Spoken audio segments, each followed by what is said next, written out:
Mara Whitcomb was rinsing tea leaves from her late father's chipped blue cup when she found the second will. She did not scream. She did not cry. She simply turned off the faucet, dried her hands on the same towel her mother had embroidered 40 years earlier, and placed the damp paper beneath the kitchen clock. Because by morning, she would understand that the people who said blood was thicker than water had been drinking from a poisoned well all along. Outside, rain tapped against the windows of Rowan House, soft and steady, like someone asking to be let in. Mara stood very still. The paper had been tucked inside the hollow bottom of the cup, sealed in a brittle envelope browned at the edges. She had only found it because the cup had slipped from her hand and cracked against the sink. Her father, Edwin Whitcomb, had drunk from that cup every night before bed. 2 fingers of chamomile tea. No sugar, no lemon. Always with his left hand wrapped around the handle, as if the cup were a living thing he was keeping warm. He had died 12 days ago. The town had buried him 7 days ago. And 3 hours earlier, Mara had sat in the parlor while her older brother Hal read aloud the will that left nearly everything to him. The orchard, the house, the mineral lease under the south pasture, the small trust their mother had believed would cover her care. Mara had received the blue cup, a chest of linens, and a sentence. To my daughter Mara, who knows the value of quiet things. Her sister Celia had received their mother's wedding pearls and the right to live at Rowan House for 6 months after Edwin's death. Celia had wept as though she had been stripped bare in public, though everyone knew she had 3 rental cabins, 2 boats, and enough charm to make people forget numbers. Hal had looked wounded by his own fortune. That was what made Mara cold. Her brother had placed one hand over his heart while the lawyer read, as though the inheritance were a burden he was accepting on behalf of the whole family. His wife, Pauline, had dabbed at her eyes with a square of white linen. Their son, Everett, who had recently begun wearing suits cut too narrow in the shoulders, stared at the floor and smiled at nothing. Mara had watched them all with the stillness she had learned at 16, the year she saw something happen, and said nothing. She had been rinsing the cup because she could not sleep, because grief made her clean, because guilt made her hands busy, and because some small childish part of her had wanted to hold the last thing her father had touched every night. Now the cup lay in 2 pieces on the counter. The hollow space in its base was exposed, lined with wax. Inside had been a folded envelope, and inside that envelope was a will dated only 9 months earlier. The will from the lawyer's office had been dated 8 years earlier. Mara read the first page once, then again. Her father's real signature sat at the bottom, thin but steady. She knew his hand. Everyone in Briar Glen knew Edwin Whitcomb's hand. For 53 years he had signed harvest contracts, church ledgers, town petitions, checks for neighbors short on cash, and birthday cards that never said enough. The will on the table left Rowan House to Mara. It left the orchard equally to Mara, Hal, and Celia. It created an irrevocable care fund for their mother, Lillian, who had been living upstairs in the blue bedroom since her mind began losing years in the wrong order. And it included one paragraph that made Mara's throat close. If any child of mine attempts to conceal, destroy, or replace this document, I ask Mara to remember what happened to Rose, and to do this time what I failed to do. Rose. Mara gripped the counter. The rain grew harder. Upstairs, floorboards creaked above her head. Her mother sometimes wandered at night, touching walls, whispering names that had been dead for decades. But this step was heavier than Lillian's. Slow, careful, a body trying not to be heard. Mara folded the will once, then stopped herself. She took one of her father's old seed catalogs from the drawer, slid the document between pages of pear varieties. and turned toward the dark hallway. The house smelled of wet wood, chamomile, and the faint lavender soap her mother used to fold into every linen cupboard. The same scent had filled Mara's childhood. The same scent had followed her into every room where adults lied softly. "Mara?" Hal's voice came from the stair landing. He stood in the dimness with one hand on the banister, dressed in the same gray cardigan he had worn at the reading. His hair, once black like their father's, had gone silver at the temples in a way that made people trust him. He looked tired. He looked kind. He looked at the broken cup. Then he looked at the seed catalog in Mara's hand.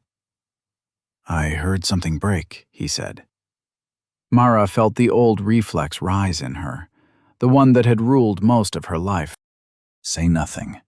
Make peace. Do not widen the wound. She smiled because she was most afraid. "Just a cup," she said. Hal came down 2 steps. "Dad's cup?" "Yes." "Well, that's a shame." His voice was low. "He loved that thing." Mara nodded. Hal's gaze lingered on the counter, on the envelope's brittle dust, on the towel still damp beside the sink. He was calculating, but gently. Hal calculated the way other people breathed. "Couldn't sleep?" he asked. "No. None of us can." That was the first lie of the night. Hal had slept through storms, funerals, tax audits, and their mothers screaming when she forgot Edwin was dead. Hal slept because Hal always trusted the world to rearrange itself in his favor. Mara slid the catalog under her arm. "I was just going up." Hal smiled, but something in his face had tightened around the mouth. "Carrying Dad's seed catalog to bed?" She looked down, as if surprised to see it there. "I thought I'd look through it." "At midnight?" "You know me, I like quiet things." For 1 second, the sentence hung between them like a knife wrapped in cloth. Hal's smile held. Then the kitchen phone rang. It was so sudden, both of them flinched. No one called Rowan House after 10 unless someone had died, and the dead had already taken enough from them. Mara reached for it, but Hal moved first. He crossed the kitchen with the confidence of a man who already owned the room. "Rowan House," he said. Mara watched his shoulders. A voice spoke on the other end, thin and indistinct. Hal said nothing. Then he turned away from Mara, just enough to hide his face in the dark reflection of the window. "No," he said quietly. "Not tonight." A pause. "I told you, the matter is settled." Another pause. His knuckles whitened around the receiver. Then Hal hung up. Mara waited. "Who is that?" she asked. Nobody. Nobody had called their house after midnight. Nobody had made her brother's face go pale. Nobody had made him forget to ask again about the seed catalog. Mara went upstairs with the will pressed against her ribs, and for the first time in 48 years, she did not protect her brother with silence. Rowan House sat at the end of a county road lined with white ash trees and old stone walls. In summer, the orchard stretched behind it in orderly green rows, apples first, then pears, then the sour cherries Edwin had planted against everyone's advice. In winter, the trees stood black and patient, their branches like handwriting against the gray sky. Briar Glen was the kind of town where people still knew whose grandmother had stolen whose recipe, whose son had come home drunk from which war, and which family had money that did not show itself loudly. It had one courthouse, one feed store, one church bell that ran slow, and one cemetery that held more secrets than names. The Whitcombs had lived there for 4 generations. That was what people said with admiration. Mara had learned to hear it as a warning. Her mother used to say, "In a town this small, reputation is not what people know. It is what they agree not to say." Lillian had been beautiful once, before memory turned her eyes cloudy and suspicious. Even now, at 86, she carried beauty like a folded letter hidden in a coat pocket. She could not always remember that Edwin was dead, but she remembered exactly how many stitches belonged in a mourning handkerchief. She remembered the smell of pears boiling into jam. She remembered names no one else wanted spoken. Rose was one of them. Mara was 16 the last time she saw Rose alive.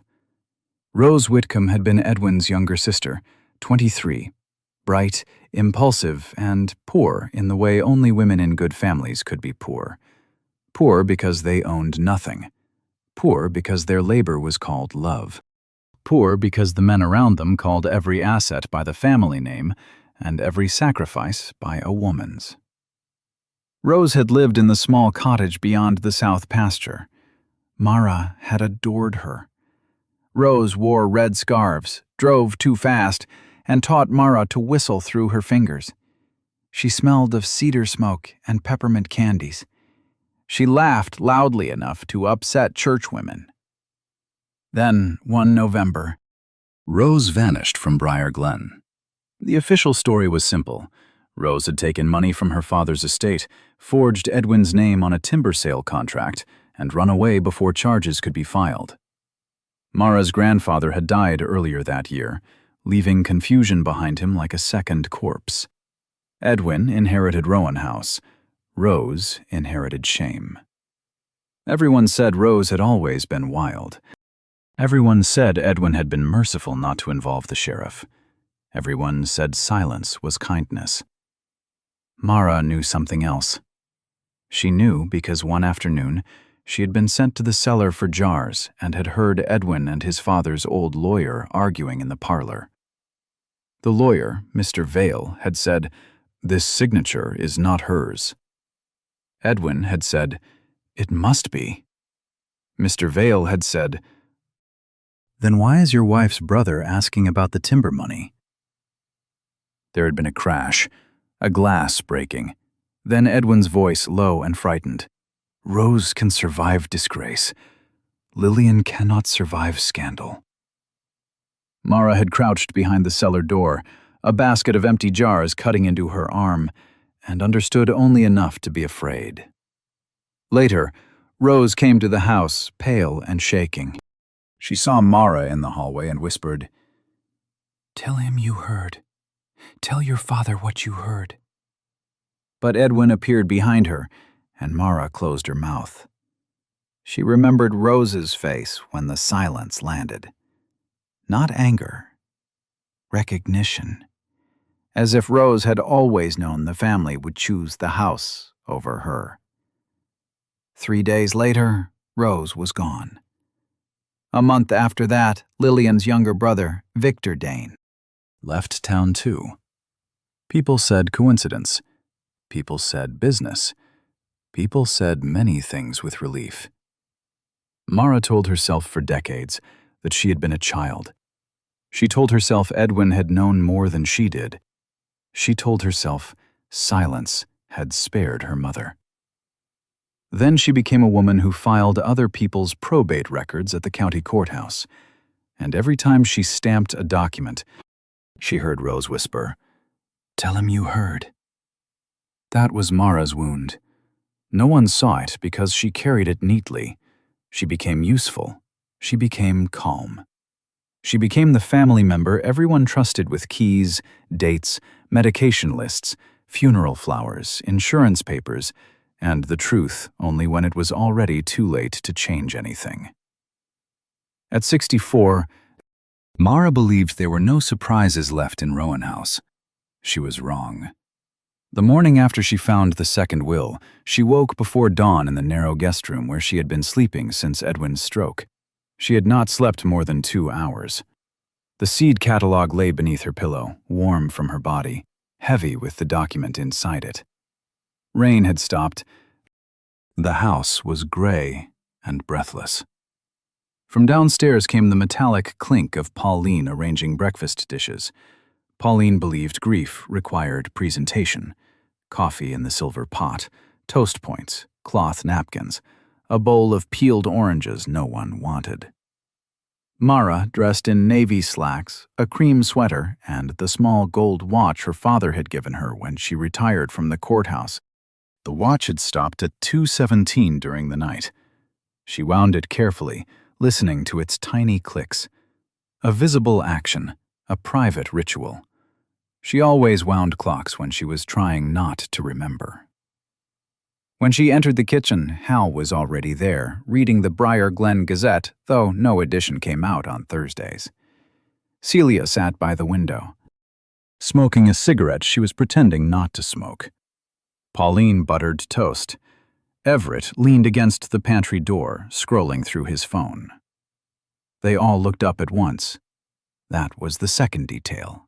Families do not look up at once unless they have been discussing the person entering the room. "Morning," Mara said. Celia exhaled smoke toward the cracked window. "You look awful." "You always had a generous heart." Celia smiled faintly. Her lipstick was too red for mourning, but Celia had never believed grief should make a woman plain. Hal folded the newspaper. "I was thinking," he said. "We should talk about practical things today." Mara poured coffee. Her hand did not shake. Years at the courthouse had taught her that paper told the truth better when people believed you were not listening. "What practical things?" "Well, the house, mostly." "It has been 12 days. That's why we should not drag it out." Hal's voice was gentle. "The orchard needs decisions. Mother needs stability. The estate taxes will not wait because we are sad." Pauline set toast beside him like a witness. Celia snorted. "Estate taxes. Hal, you sound like a man giving a sermon over a cash drawer." "Celia," Pauline murmured. "No, let him talk. I want to hear how quickly our father's death became a spreadsheet." Everett looked up. "Aunt Celia, that's unfair." Mara noticed the word aunt had grown harder in his mouth since law school. Hal sighed. "I am trying to keep this family from turning on itself." The sentence was so perfect that Mara almost laughed. Instead, she took one orange slice from the bowl and tasted nothing. "What do you propose?" she asked. Hal relaxed slightly, mistaking her quiet for agreement. "Sell the South Pasture lease rights immediately. There is already interest. Use part of it to settle expenses. I will move into Rowan House by June, oversee the orchard, and keep Mother here as long as possible." "As long as possible," Mara repeated. Pauline's face flickered. Celia stubbed her cigarette in a saucer. "And where exactly do you plan to put Mara?" Hal looked genuinely pained. "Mara has her own place." Mara's own place was a rented apartment above the old pharmacy, with a sink that rattled and a window facing the back of the post office. She had given up her small house 6 years earlier to cover Lillian's first year of private nursing, after Hal said his accounts were tied up and Celia said boats were not liquid. Edwin had promised to make it right. Now the old will said he had not. The new will said he had tried. Mara sipped coffee. "Who called last night?" The room changed. Not loudly, not dramatically. But Celia's cigarette hand paused. Pauline stopped buttering. Everett's thumb froze on the edge of his phone. Hal looked down at the newspaper he was not reading. "What?" he said. "The phone rang after midnight. You answered." "Oh," Hal smiled. "That? Wrong number." "Who calls a landline after midnight with a wrong number?" "In Briar Glen?" "Anyone over 70. Celia watched Mara now, eyes narrowed. Mara set her cup down. "Did they ask for father?" Hal's smile thinned. "I don't recall." "You told them the matter was settled." The kitchen clock ticked. The same clock her father had repaired every Easter, even when it did not need repairing. Its pendulum moved behind glass, patient and accusing. Everett put his phone away. Hal said, "You were half asleep." "No." Pauline's voice entered softly. "Mara, grief can make things sound strange." That was how Pauline worked. She did not accuse you of lying. She offered you a softer explanation for your own memory. Mara looked at her sister-in-law. "Can it make a will change dates?" The words were out before she had planned them. She saw Hal's pupils shrink. Celia sat upright. Pauline's hand went to the pearls at her throat. Everett said too quickly, "What does that mean?" Mara watched them all. It was the first test, and it told her enough to be afraid. Hal stood. "Mara, may I speak with you privately?" "No," Celia said. "Absolutely not. You do not get to privately speak your way out of whatever this is." "I am not speaking my way out of anything." "Then answer her." Hal looked at Mara with something like warning hidden beneath affection. "What will are you talking about?" Mara smiled again because fear had taught her manners. "I did not say there was another will." "No," Celia said slowly. "You asked whether grief can make one change dates." Pauline sat down. Everett's jaw tightened. Outside, a truck passed on the wet road, tires whispering over gravel. The ordinary sound made the room feel more dangerous, not less. Mara picked up her coffee. "I'm going to see Mother." Hal stepped toward her. "Mara."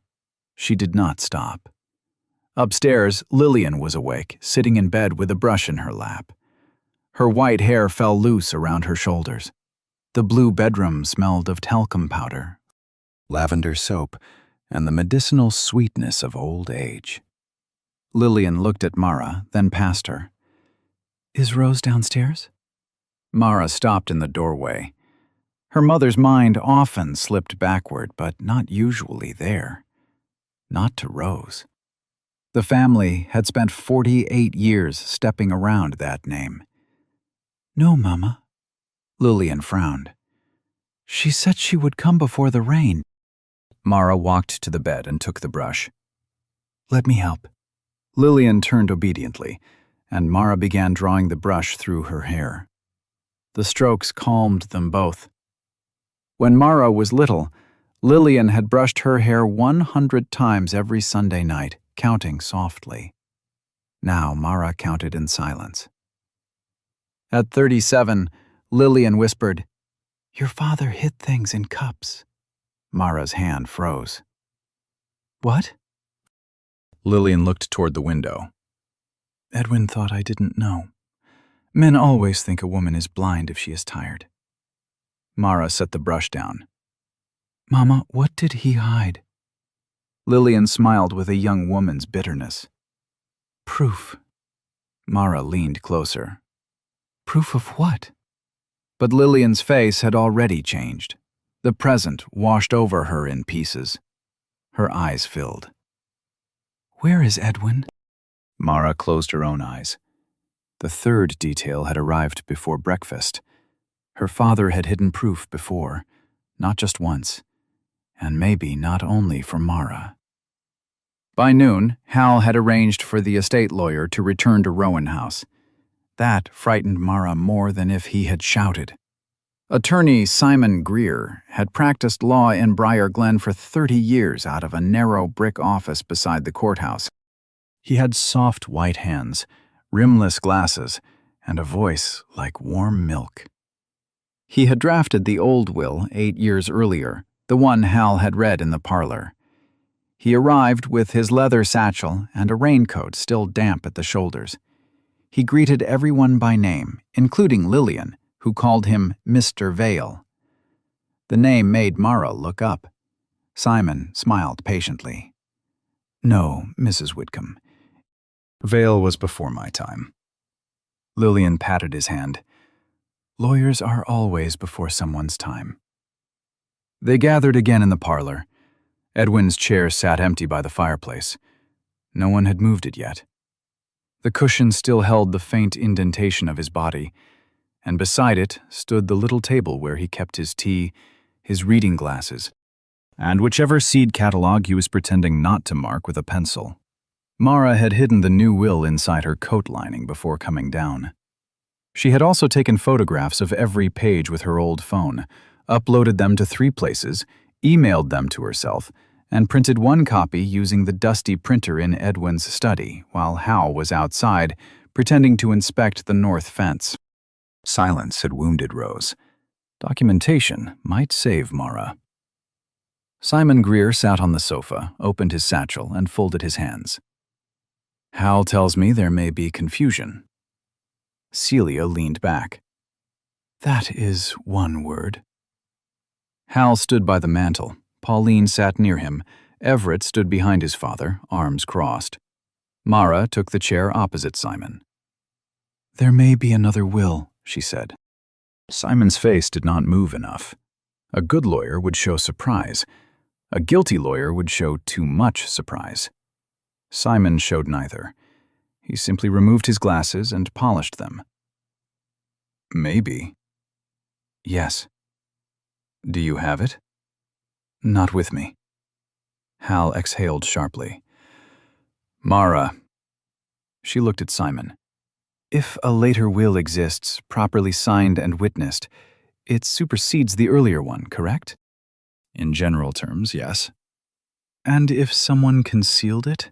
Simon placed his glasses back on. That would be a serious allegation. I did not ask whether it was serious. The parlor seemed to darken, though clouds had broken outside. Simon looked briefly at Hal. It was brief enough for most people to miss. Mara had spent 29 years watching people lie over estate papers. She missed very little now. Where did you find this supposed document? Simon asked. In Father's cup, Celia whispered. What? Hal closed his eyes. There it was. Not confusion, not disbelief. Recognition. Mara turned toward him slowly. You knew about the cup. Hal opened his eyes. Dad hid all sorts of things. Cash, notes, receipts. He was old. He was careful. He was paranoid. About what? About losing control. Celia laughed once. To whom? Death? Everett stepped forward. This is getting absurd. Grandpa's final valid will was executed 8 years ago and kept in Attorney Greer's office. If Aunt Mara found some paper in a broken cup, we do not even know if it is authentic. Do we not? Mara asked. Everett looked at her. You're implying forgery. I'm asking who witnessed the 8-year-old will. Simon Greer opened his file. Edwin signed in my office before me and my assistant, Ms. Lenore Pike. Lenore died 3 years ago, Mara said. Yes. Convenient, Pauline stood. This is not fair. That sentence often meant someone was about to ask fairness to do the work of truth. Mara turned to her. To whom? To all of us. To Edwin's memory. To Hal, who has done nothing but try to hold this family together. Celia said, Pauline, sit down before your pearls strangle you. Enough, Hal snapped. Everyone went still. Hal rarely raised his voice. When he did, people remembered he was Edwin's son. He looked at Mara. You want to tear open papers? Fine. Bring the will. We will examine it. But if you have misunderstood, if you have built some story out of grief and old resentment, you will damage this family in ways you cannot undo. Mara felt Rose in the room then, not as a ghost, as a pattern. A young woman asking for someone to speak before the family turned truth into damage. Mara stood. I already damaged this family once by saying nothing. Hal's face changed. For a moment, he looked not like a brother, but like a boy hiding behind a closed door. What does that mean? Everett asked. No one answered him. The grandfather clock in the hall struck 1, each chime slow and hollow. Simon Greer packed his file too carefully. "Mara," he said, "I advise you not to circulate or alter any document until authenticity is determined. Bring it to my office." "No." His brows lifted. "I will bring it to the probate court." Hal said, "There is no need to involve the court yet." Mara looked at him. "That is exactly what guilty people say." Celia drew in a breath. Pauline covered her mouth. Everett looked furious, not because he believed Mara was wrong, but because she had changed the rules of the room without asking permission. Hal stepped close enough that Mara could smell his aftershave. Bay rum over old wool. "When you start this," he said softly, "you do not get to choose what else comes out." Mara looked into her brother's eyes and understood that he was not only afraid of the new will, he was afraid of Rose. That evening, Mara went to the courthouse alone. Briar Glen's courthouse was a white stone building with green shutters and floors worn smooth by generations of boots, heels, and reluctant truth. Mara had spent almost half her life behind the probate counter. Even retired, she knew which doors stuck, which clerks hid snacks in which drawers, and which records had been misfiled because someone important did not want them easily found. The current probate clerk, Junie Bell, was 27, brilliant, underpaid, and fond of vintage cardigans. She had once told Mara that government work was mostly pretending chaos had alphabetical order. Junie looked up when Mara entered. "Miss Whitcomb," she said, "I heard about your father. I'm sorry." "Thank you. You need something?" Mara placed the printed copy of the will on the counter, not the original.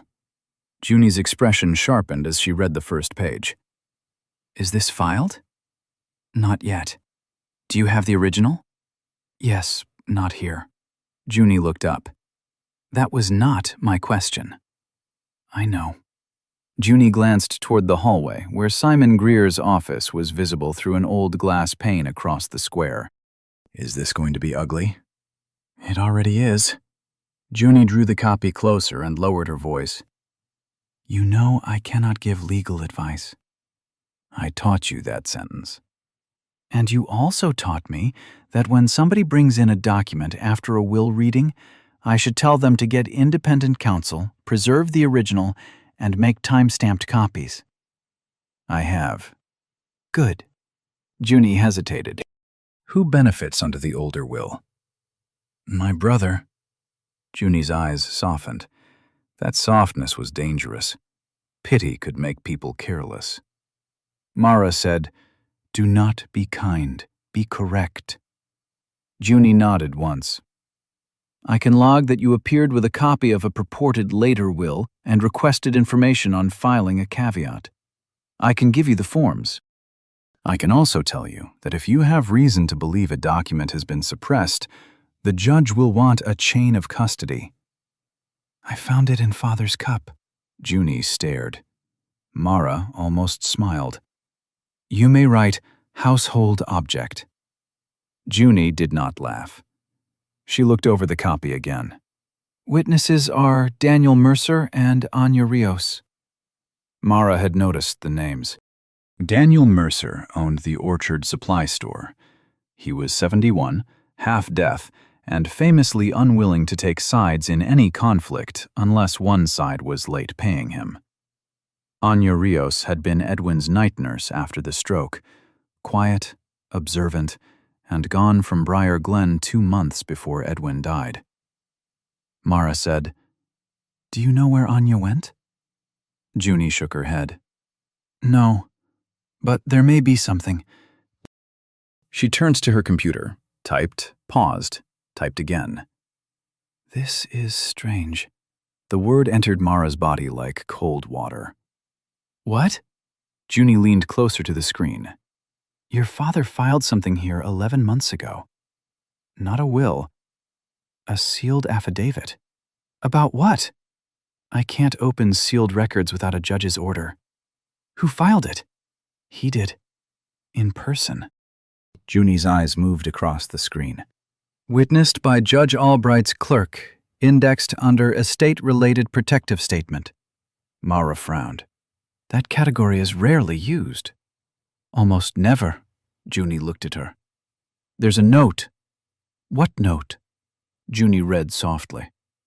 To be opened upon challenge to any testamentary document or upon evidence of undue influence. Mara's pulse slowed. Her father had prepared for this. Not perfectly, not bravely enough to hand her the truth while alive, but he had prepared. Junie printed the docket entry and slid it across the counter. As Mara folded it into her purse, the courthouse door opened behind her. She smelled bay rum before she turned. Hal stood in the doorway. He was not wet. He was not breathless. He had followed her calmly. And beside him stood Sheriff Nolan Briggs. Nolan had gone to school with Mara. He had once kissed Celia behind the church hall and then married a woman from 3 towns over who sold handmade soaps at the farmer's market. He had a broad face that made bad news look embarrassed. "Mara," he said, "everything all right?" Mara looked at Hal. Hal looked saddened, as if she had forced him into a terrible duty. "I'm worried about my sister," he said. Junie's chair scraped back. Mara did not move. Nolan removed his hat. "Hal says there may be some confusion involving estate documents." Mara said, "Did Hal also mention there is a later will?" Nolan's eyes flicked to Hal. Hal said, "She claims she found one hidden in a broken teacup. That is where I found it. And now she is walking around with papers that may or may not be authentic." Hal's voice lowered. Dad had dementia episodes after the stroke. He was vulnerable. Mara was with him most days. If someone influenced him... Mara laughed then. It was small, one breath, but it stopped Hal. The accusation had arrived. Not theft, not grief. Influence. The eldest son, already protecting himself, had decided to make the caretaker sister look dangerous. Nolan shifted uncomfortably. Maybe everyone should just slow down. Mara turned to Junie. "Please log my visit exactly as discussed." Junie nodded. Hal said, "Mara." "No." He blinked. It was the first time that day she had said the word plainly. "No, I will not slow down. No, I will not hand you the document. No, I will not let Sheriff Briggs make my caution look like instability. And no, Hal, I will not let you use the fact that I cared for our father to suggest I manipulated him." Nolan stared at the floor. Hal's face hardened. "You are making a scene." Mara picked up the forms Junie had given her. "I should have made one 48 years ago." She walked past them into the cold afternoon. Outside, the rain had begun again, light as breath. Across the square, Simon Greer stood inside his office window, watching. That was the first confirmation. The betrayal was real, and it was already organized. Mara did not go home. She drove to Daniel Mercer's store, 5 miles east of town, where the road dipped between dormant hayfields and old apple fences. Mercer Agricultural Supply had been there since 1962, a long, low building smelling of burlap, engine oil, fertilizer, and coffee left too long on a hot plate. A bell rang as Mara entered. Daniel Mercer looked up from behind the counter. He wore a hearing aid, a flannel shirt, and the expression of a man who trusted machines more than families. "Mara Whitcomb," he said. "You here for grief or trouble?" "Both." "Always figured they were cousins." He reached below the counter and turned off the radio. "Your daddy gone, then?" "Yes." "Sorry." "I know." That was Daniel's way. He did not waste sympathy on decoration. Mara removed the copy of the will from her purse, folded to the witness page, and placed it before him. Is that your signature? Daniel leaned over it. He did not touch the paper. Yep. You witnessed Father signing this? Yep. When? He tapped the date. Day, it says. Where? My back room. He came in with Anya Rios. Said he needed 2 witnesses who weren't family and weren't fools. Mara felt something inside her ease. Did he seem confused? Daniel snorted. Edwin Whitcomb? That man corrected my math on a fertilizer order while half his face was still recovering from stroke. Confused? No. Scared? Yes. Of whom? Daniel looked toward the store window. A pickup rolled slowly past, then continued down the road. In Briar Glen, even trucks could eavesdrop. Daniel came around the counter and locked the door. Your father told me if anything happened to that will, I should remember he signed it clean. Did he say why he didn't file it with Greer?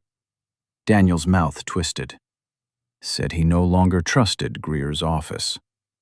Mara thought of Simon's polished glasses, his careful non-reaction.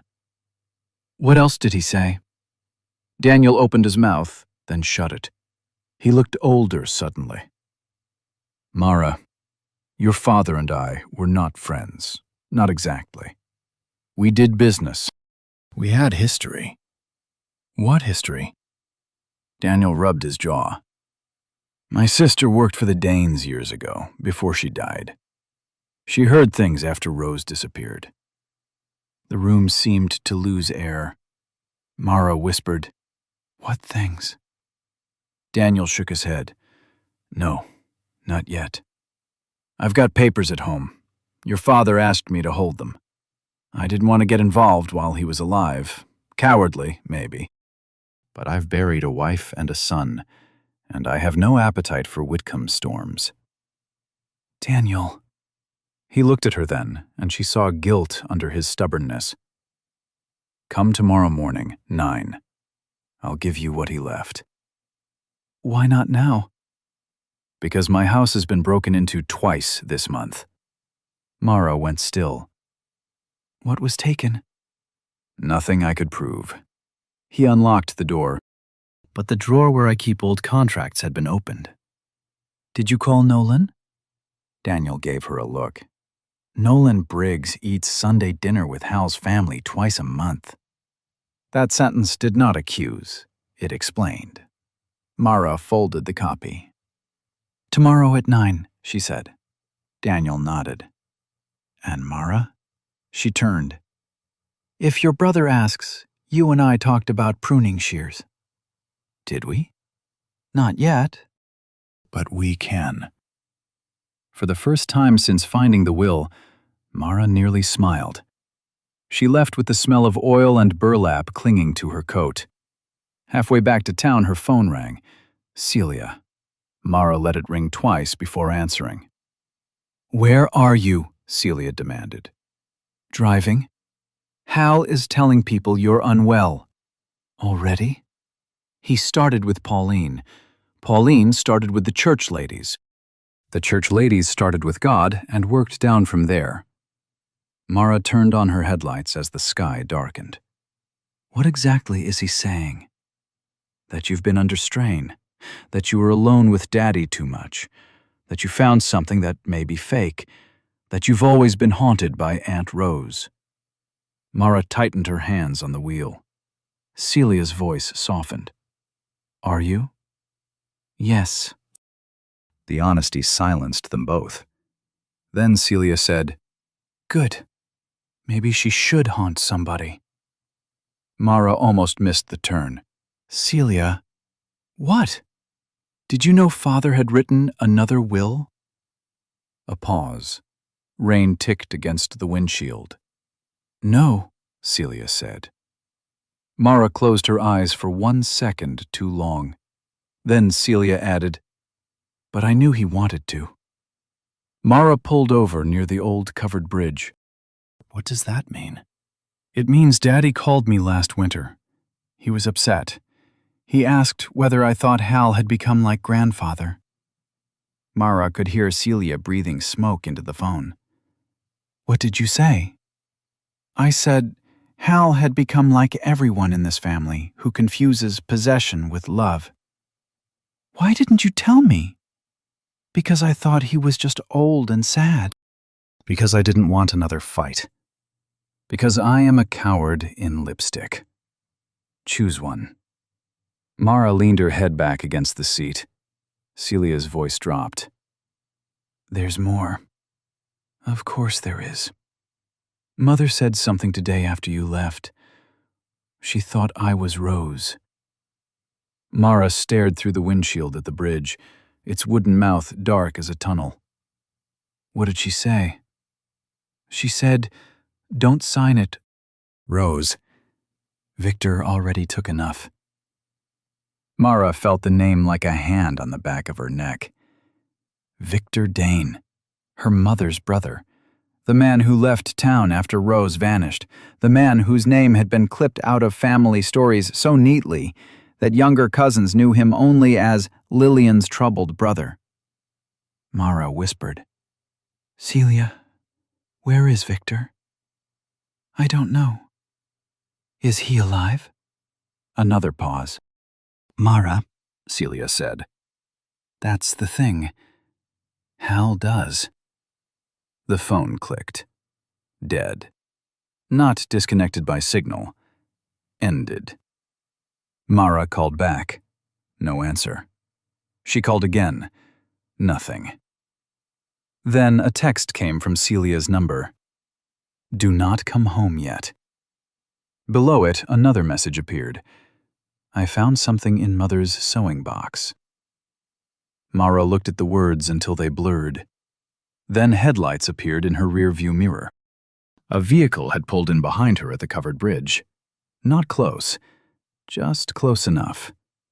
Mara started her car. The vehicle's lights turned off. She drove home by the long road. When she reached Rowan House, Celia's car was gone. The house was lit from top to bottom, and the blue bedroom window upstairs was open to the rain. Mara ran. She found Lillian asleep in bed, dry and warm, a nurse's blanket tucked around her shoulders. The window stood open, curtains blowing inward, rain spotting the floorboards. The sewing box was gone. Hal stood in the doorway behind Mara. You left Mother alone, he said. Mara turned slowly. I left her with you. With all of us. But you were her caretaker, weren't you? His voice was quiet enough to be reasonable. If she had gotten up, if she had fallen, where is Celia? At her cabin, I assume. Her car is gone. She left angry. When? Hal's eyes flickered. Before dinner. What did she take from Mother's sewing box? He said nothing. Mara walked past him into the hall. Hal caught her wrist, not hard, but he had not touched her in anger since they were children. You need to stop, he said. Mara looked down at his hand until he released her. Do you know where Victor Dane is? Hal's face lost color. That was not fear. That was confirmation. You don't know what you're asking, he said. Then tell me. I'm trying to protect you. There it was. The sentence that had buried women in Rowan House for a century. Mara stepped closer. No, Hal. You are trying to control what I know and call it protection. For one moment, something cracked behind his eyes. He looked exhausted, cornered, almost sorry. Then Pauline appeared at the end of the hallway. Hal? She said. One word. A leash. Hal turned away. Mara went to her room and locked the door.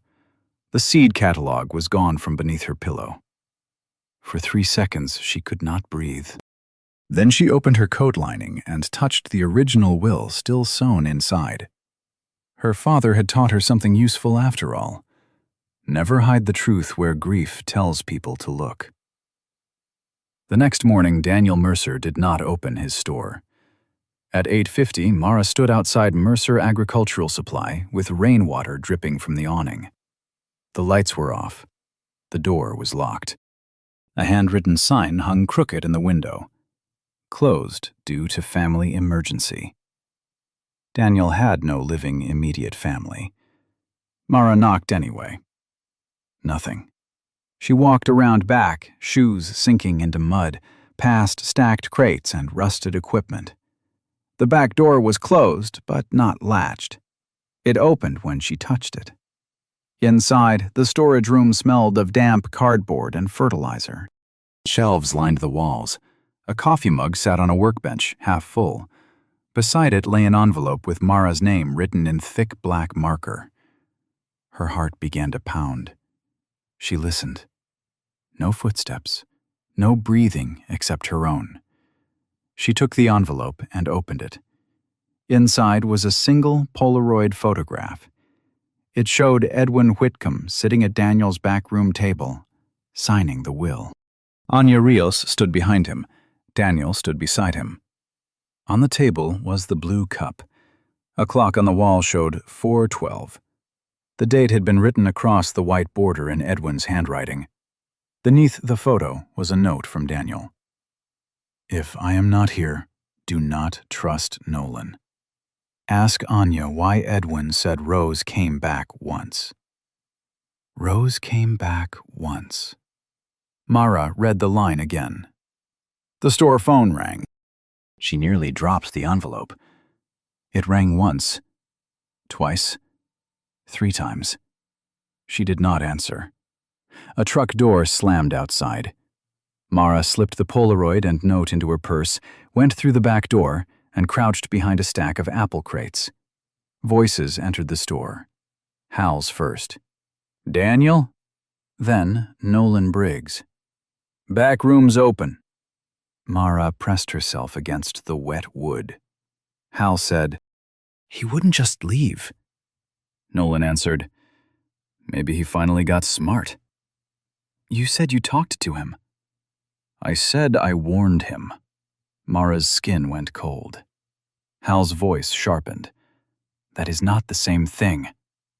Nolan lowered his voice. Don't get righteous with me now. You people dragged me into this years ago. Years ago. Mara covered her mouth. Hal said, We paid your father, not you. And my father taught me the value of remembering who paid. Nolan laughed without humor. Small towns run on memory, Hal. There was a sound of drawers opening. Hal said, Find anything? Not yet. She may already have it. A pause. Then Hal, quieter. Mara does not know enough to use it. Nolan said, People like your sister are dangerous because they underestimate themselves for too long. Mara closed her eyes. Nolan Briggs, the embarrassed sheriff, the man who had removed his hat at the courthouse, knew more than he had said. Trust twist. Not only family. The town itself had hands on this. Hal and Nolan moved deeper into the building. Mara slipped through the back, crossed the muddy lot, and reached her car without running. Running attracted eyes. The courthouse had taught her that. She drove away slowly. At the first bend, she pulled over and vomited into the ditch. Not because she was afraid, because her body had recognized something her mind was still refusing. This was not about one hidden will. This was about what happened to Rose. And whatever happened to Rose had never stopped happening. Mara found Anya Rios through an old nursing agency receipt in Edwin's study. The receipt had been folded inside a book of orchard maps. Edwin had written beside Anya's name, She hears what others miss. Anya now lived 2 counties away in a town called Bellwether, where the river widened and houses sat on stilts after the flood of '98. Mara called before going, but the number had been disconnected. So she drove. 2 hours of wet highway gave her time to think, which she did not want. She turned on the radio, then turned it off when every voice sounded like howls. The Polaroid lay in the passenger seat inside a plastic sleeve. Every few miles she looked at it. Her father in his brown cardigan. His pen angled exactly as he held it. The blue cup beside him, Anya's hand resting lightly on the back of his chair. Daniel Mercer's mouth set in its usual grim line. Proof. Mara had spent her life respecting documents because documents could outlive fear. But she also knew documents could be hidden, altered, misread, buried under procedure, or made to look suspicious by the wrong person at the right desk. Truth did not need someone to believe it, but justice did. Anya's apartment was above a laundromat that smelled of dryer sheets and rain-soaked clothes. Mara climbed the outdoor stairs and knocked. A small woman opened the door, with a chain still fastened. She was younger than Mara by 20 years, dark-haired, tired-eyed, wearing a cardigan with one missing button. Her gaze moved over Mara's face. "You look like him," Anya said. "My father?" "No." The chain rattled as she closed the door, unfastened it, and opened again. "Your aunt." Mara stepped inside. The apartment was clean, sparse, and warm. A kettle steamed on the stove. On the table lay a stack of children's drawings, though no children were visible. Anya saw Mara looking. "My daughter's," she said. "She's at school." "I won't stay long." "You may need to." They sat at the kitchen table. Anya poured tea, chamomile. The smell hit Mara so suddenly, she almost pushed the cup away. "Your father drank this every night," Anya said. "I know. He said it reminded him of guilt." Mara looked up. Anya's expression did not soften. "You found the will?" "Yes." "And Daniel?" "He was gone when I arrived." Anya closed her eyes. "Gone? How?" "I don't know." Mara handed her the Polaroid. Anya touched the edge but did not pick it up. "I told Edwin this would happen."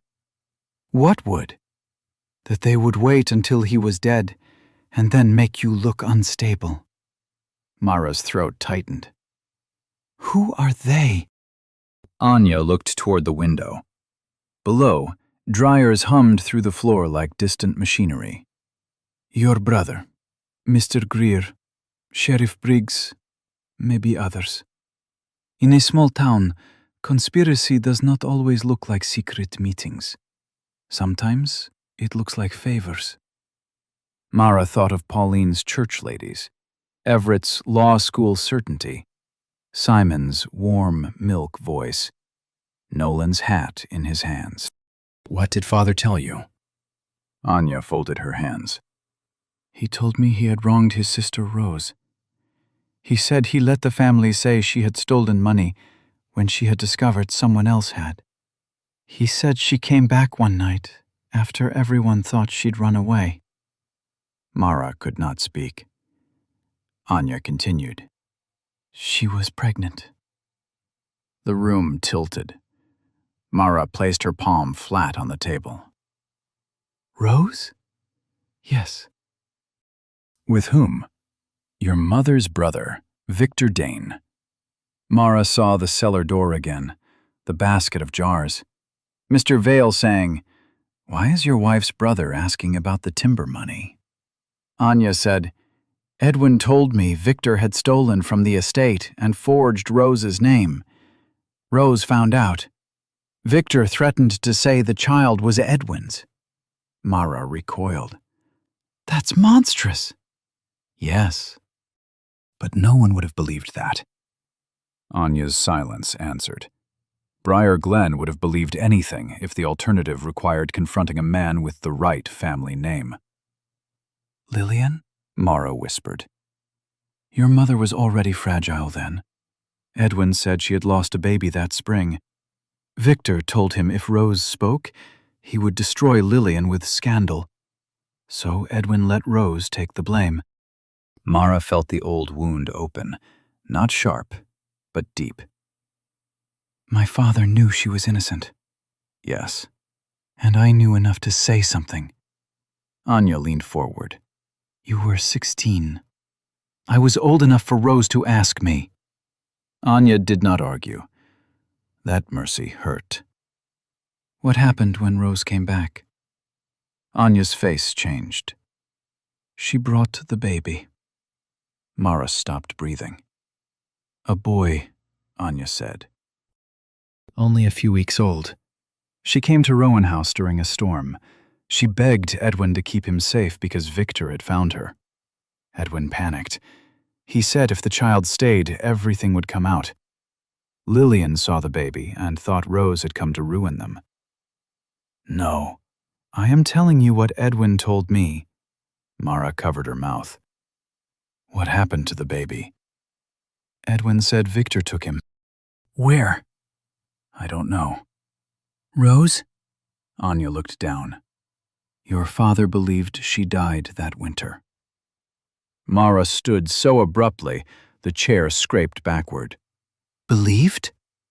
There was no body, no grave, just a coat found near the quarry road. For 48 years, Rose had been a story with a closed door. Now the door had opened into darkness. Anya picked up the Polaroid at last. Your father started asking questions after the stroke. I think being near death made him less obedient. He found something in old papers, something about Victor, Rose, and the child. What? He would not tell me. He said he needed to protect Mara this time. Mara laughed bitterly. Protect me by hiding everything? Anya looked at her with calm sadness. That is what frightened men call love. Mara sat down again. Why did you leave Briar Glen? Because someone came to my apartment. Anya touched the missing button on her cardigan. A man. I did not know him. He said Edwin was confused and that continuing to humor him could create problems for my license. 2 days later, the agency reassigned me. When I tried to call Edwin, the number had been changed. How? Maybe. Did Father mention a sealed affidavit? Anya nodded. He recorded something too. Mara froze. A video? Audio, on an old handheld recorder. He said he wanted his voice somewhere Hal could not explain away. Where is it? Anya's eyes filled. I don't know. But he said the safest place in Rowan House was the place everyone touched and no one opened. The place everyone touched and no one opened. Mara repeated it silently. Anya stood, went to a kitchen drawer and took out a small envelope. Edwin mailed this to me a week before he died. I was afraid to open it. She handed it to Mara. Inside was a single key, not to a door, to a clock. Mara thought of the kitchen clock, its pendulum behind glass, ticking through every lie. The same clock under which she had placed the will after finding it. The place everyone touched and no one opened. When Mara returned to Briar Glen, Celia was waiting in her apartment above the pharmacy. Her sister had let herself in with the spare key Mara thought was hidden well. Celia sat at the tiny kitchen table, wearing sunglasses, though it was nearly dusk. One cheek was swollen. Her lower lip had split. Mara stopped in the doorway. Who did that? Celia removed the glasses and smiled without humor. Gravity. It turns out Gravity wears Hal's signet ring. Mara's hands curled. He hit you? No, he grabbed me. I hit the doorframe. Let's not give him too much drama. He hates sharing credit. Mara set her purse down carefully. Why? Celia reached into her coat and placed a bundle on the table. Their mother's sewing box contents. Spools of thread, yellowed lace, 2 thimbles, a a silver needle case, and beneath them, a packet of letters tied with blue ribbon. "I took these before Pauline took the box," Celia said. "She got the box, I got the bones." Mara sat. The letters were addressed to Lillian in a hand Mara did not know. The paper smelled faintly of cedar and old smoke. Rose. Mara untied the ribbon. The first letter began, "Lillian, I know you hate me because that is easier than hating him." Mara read until her vision blurred. Rose had written from 3 towns, then 2 states, always in motion. She did not deny disgrace. She described it. Doors closed, work refused. Men assuming a shamed woman had no right to refuse them. She wrote of the baby, whom she called Jonah. She wrote that Victor had found her once and tried to take him. She wrote that Edwin had sent money, secretly. Not enough, never openly, always with notes begging her not to return. Then the letters stopped for 3 years. The final letter was different. The paper was thicker, the handwriting less wild. "Lillian, I am coming back because Jonah deserves a name that is not a lie. If Edwin still wants silence, let him wear it himself. I am tired of carrying everyone's sins while being called the sinner." There was no date, only a smear where rain or tears had blurred the ink. Mara touched the name Jonah. Celia leaned back. "So we had a cousin." "Have." "You think?" "I don't know." Celia lit a cigarette, then remembered where she was and put it out unlit. "Mother knew." "Maybe not clearly." "She knew enough to keep the letters." Mara thought of Lillian saying, "Don't sign it, Rose. Victor already took enough." "What did Hal say when he found you?" "He said those letters were Mother's private property." "And then?" "And then I said so was shame. But he had been spending hers for years." Celia looked away. "He asked whether I had shown you. I said no. He believed me because I have lied beautifully since 1978. Mara almost smiled. Then Celia's face trembled. "I did not know, Mara, not about the baby, not about Rose being innocent. I didn't know enough. But you knew something." The sentence was not cruel. That made it worse. Mara nodded. "I heard Father and Mr. Vale. I heard enough to know Rose was being blamed for something someone else did." Celia stared at her. "And you said nothing?" Mara closed her eyes. "Yes." For a while, only the refrigerator hummed. Then Celia whispered, "Why?" Mara had asked herself that for 48 years. Every answer was true and insufficient. "I was afraid." "Of what?" "Of Father, of Mother breaking, of being wrong, of becoming Rose." Celia looked down at the letters. "I spent my whole life thinking she ran because she was guilty. So did I when I needed to sleep." Celia gathered the letters with unusual gentleness. "Hal knows about Jonah." "Yes." "Why hide that now? Father is dead. Rose is gone. Victor may be gone. Why risk everything over an inheritance?" Mara looked toward the window, where the pharmacy sign blinked red in the wet street. "Because inheritance is not just money." Celia's eyes sharpened. What else could Jonah inherit? The mineral lease, the orchard, Rowan House, the truth. Mara took out the key Anya had given her. "I need to get into the kitchen clock." Celia laughed once, stunned. "Of course you do. In this family, even the furniture commits perjury." They returned to Rowan House after midnight. It was foolish, dangerous, and necessary. Hal and Pauline were staying in the East guest room. Everett had taken the downstairs study. Lillian slept under a mild sedative ordered by Dr. Fenn, who had suddenly become very attentive after ignoring 3 of Mara's calls in April. The house was quiet, except for the old pipes and the rain. Mara and Celia entered through the pantry door using the key hidden behind the loose brick. Their mother had shown them the hiding place when they were girls and told them never to tell men where women keep exits. The kitchen smelled of extinguished firewood and lemon polish. Pauline had cleaned. That angered Mara. Cleaning was one thing. Erasure was another. The clock hung above the breakfast nook, oak-framed, plain, older than the house in some ways. Everyone had touched it. Edwin wound it every week. Lillian dusted it. Hal checked it whenever he wanted to look patient. Celia had once hidden cigarettes behind it. Mara had set the second will beneath it the night she found it. The place everyone touched, and no one opened. Mara inserted the tiny key into the lock at the side. It turned with a click so soft it seemed indecent.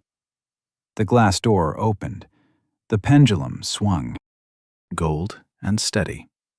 Behind the pendulum, taped to the back panel, was a small digital recorder.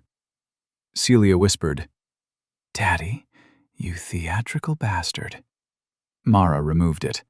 A floorboard creaked overhead. Both sisters froze. Another creak. Then silence.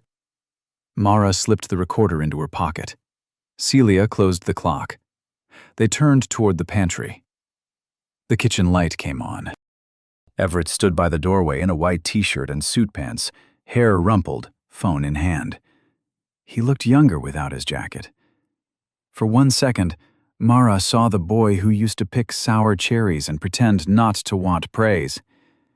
Then his eyes moved to Mara's pocket.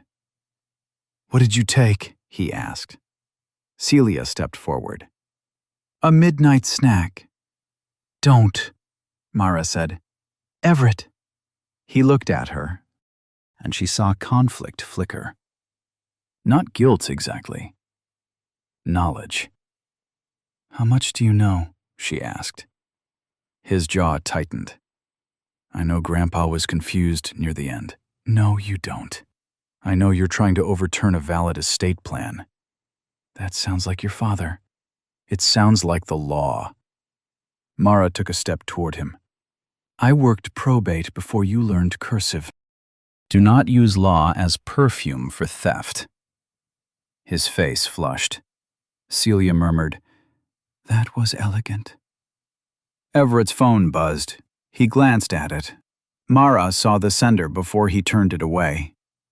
Dad. He had already texted Hal. Hal appeared behind him less than 30 seconds later, wearing a robe, face calm, but eyes awake.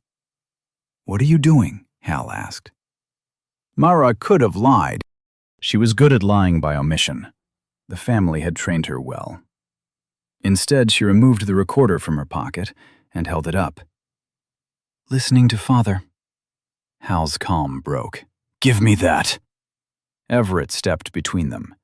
"Aunt Mara, you should not remove items from the estate." Celia said, "Funny. I thought Hal already removed the estate from us." Hal ignored her. "Mara, you have no idea what is on that." "No," Mara said. "But you do." Pauline appeared in the hall behind Hal, one hand at her throat. "Please," she said, "do not do this here." Mara looked at her. "Where would you prefer truth be done, Pauline? Somewhere with better lighting?" Hal moved. Celia moved too, blocking him with her body. "Touch her," Celia said softly, "and I will stop being charming." The room held. Then from upstairs came Lillian's voice. "Rose?" Everyone looked up. Lillian stood at the top of the stairs in her nightgown, one hand on the banister. Her hair fell wild around her face. She looked ancient and young at once. "Rose?" she said again. "Don't give him the baby." Hal closed his eyes. Pauline whispered, "Mother, Go back to bed. But Lillian's gaze fixed on Hal. Victor, she said. The name struck him like a slap. Everett looked from his grandmother to his father. Why did she call you that? No one answered. Mara held the recorder tighter, and for the first time all night, Hal looked not at Mara, but at his son with fear. The recorder did not work. That was the first false ending. They took it to Mara's apartment because Rowan House had become impossible. Celia drove with one hand, smoking with the other, while Mara sat beside her holding the recorder like an injured bird. Behind them, Hal's porch light burned through the trees until the road curved. At the apartment, Mara found batteries in a drawer, inserted them, and pressed play. Nothing. She tried again. Static. Celia took it, slapped the side gently, tried the buttons. More static. Then a click. Then silence. No voice. No confession. No Edwin. Only a dead machine full of the promise of truth. Celia sank into the chair. Well, she said, that feels on brand for this family. Mara took the recorder back. Her throat hurt. The document, the Polaroid, the letters, the sealed affidavit. It was evidence. Yes, but scattered evidence. Hal could challenge the will's capacity. Simon Greer could question the chain of custody. Nolan could muddy Daniel's disappearance. Everett could wrap everything in legal language until truth looked like a family feud. And the one thing that might have carried Edwin's voice was dead. Mara pressed the recorder to her forehead. For one dangerous moment, she wanted to stop. She wanted to file nothing, say nothing, return the will to the cup's broken hollow, let Hal have the orchard, let Celia rage, let Lillian forget, let Rose remain a name whispered by rain. The desire shocked her with its tenderness. Silence had never felt like cruelty at first. It had felt like rest. Celia watched her. You're thinking about quitting? Mara lowered the recorder. I'm thinking about how tired Rose must have been. Celia's face changed. That was when her phone rang. Unknown number. Celia answered, listened, then slowly handed it to Mara. A man's voice said, Mara Whitcomb? Yes? This is Daniel Mercer. She closed her eyes. Where are you? Safe enough. What happened? I got a warning before opening the store. Decided to go fishing without a pole. Daniel, listen. They took the papers from my house, but I kept copies where men like Hal don't look. Where? At the church. Mara almost laughed. The church? Basement freezer, behind the casserole trays. Your mother's generation could hide the devil in a church freezer and nobody would move a single dish without permission. Celia mouthed, What? Daniel continued. There's a ledger. Timber sale, payments to Victor Dane, payments to old Sheriff Briggs, and a private adoption transfer. Mara gripped the phone. Adoption? Jonah, Rose's boy. He wasn't taken out of the family, Mara. He was folded back into it. The room went quiet. What does that mean? Daniel's voice lowered. Victor sold the child. Or traded him. I don't know the word for what men call it when they put a baby into another household and make paperwork cover the screaming. Mara could barely form words. Which household? Daniel was silent. Daniel. The Greers.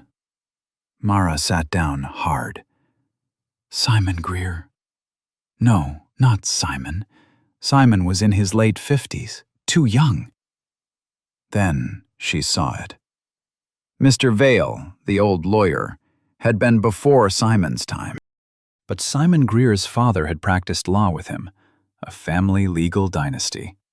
papers moving through hands that looked clean because they had inherited the dirt. Daniel said, "Jonah Rose became Jonathan Greer, Simon's older brother." Mara tried to remember Jonathan Greer, a quiet man, left Briar Glen young, returned only once or twice. Died? No, not died. She was mixing him with someone else. Where is Jonathan now? I don't know. But Edwin found him. How? Blood test, hospital records, something from when Lillian got sick. It's in the ledger packet. Get to the freezer before Sunday service. The call ended. Mara lowered the phone. Celia stared at her. What? Mara looked at the dead recorder. The story had changed. Rose's child had not vanished into the world. He had grown up under the name of the very legal family, now helping Hal bury Edwin's will. The next morning was Sunday. Briar Glen Community Church sat on a hill above town, white steeple, red doors, cemetery spreading behind it like a ledger no one could audit. The rain had stopped. The air smelled of wet grass and wood smoke. People arrived in coats and polished shoes, carrying grief, gossip, and covered dishes. Mara wore black. Celia wore green, because she said black made people feel too entitled to her sadness. They entered during the first hymn.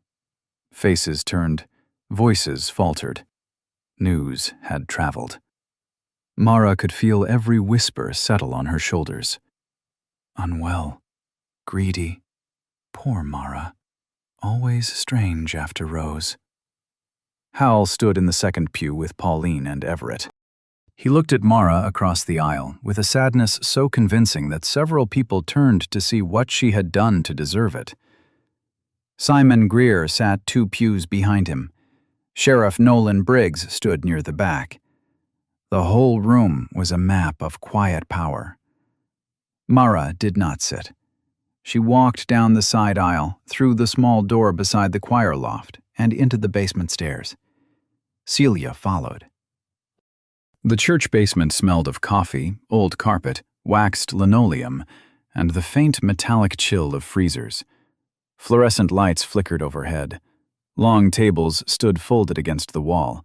A bulletin board announced youth choir practice, a bake sale, and a grief group meeting under the title, Carrying One Another. Celia whispered, "Subtle." They found the freezer in the kitchen.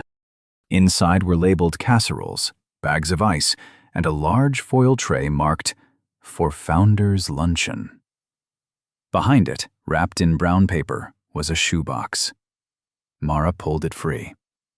Footsteps sounded on the stairs. Celia shut the freezer.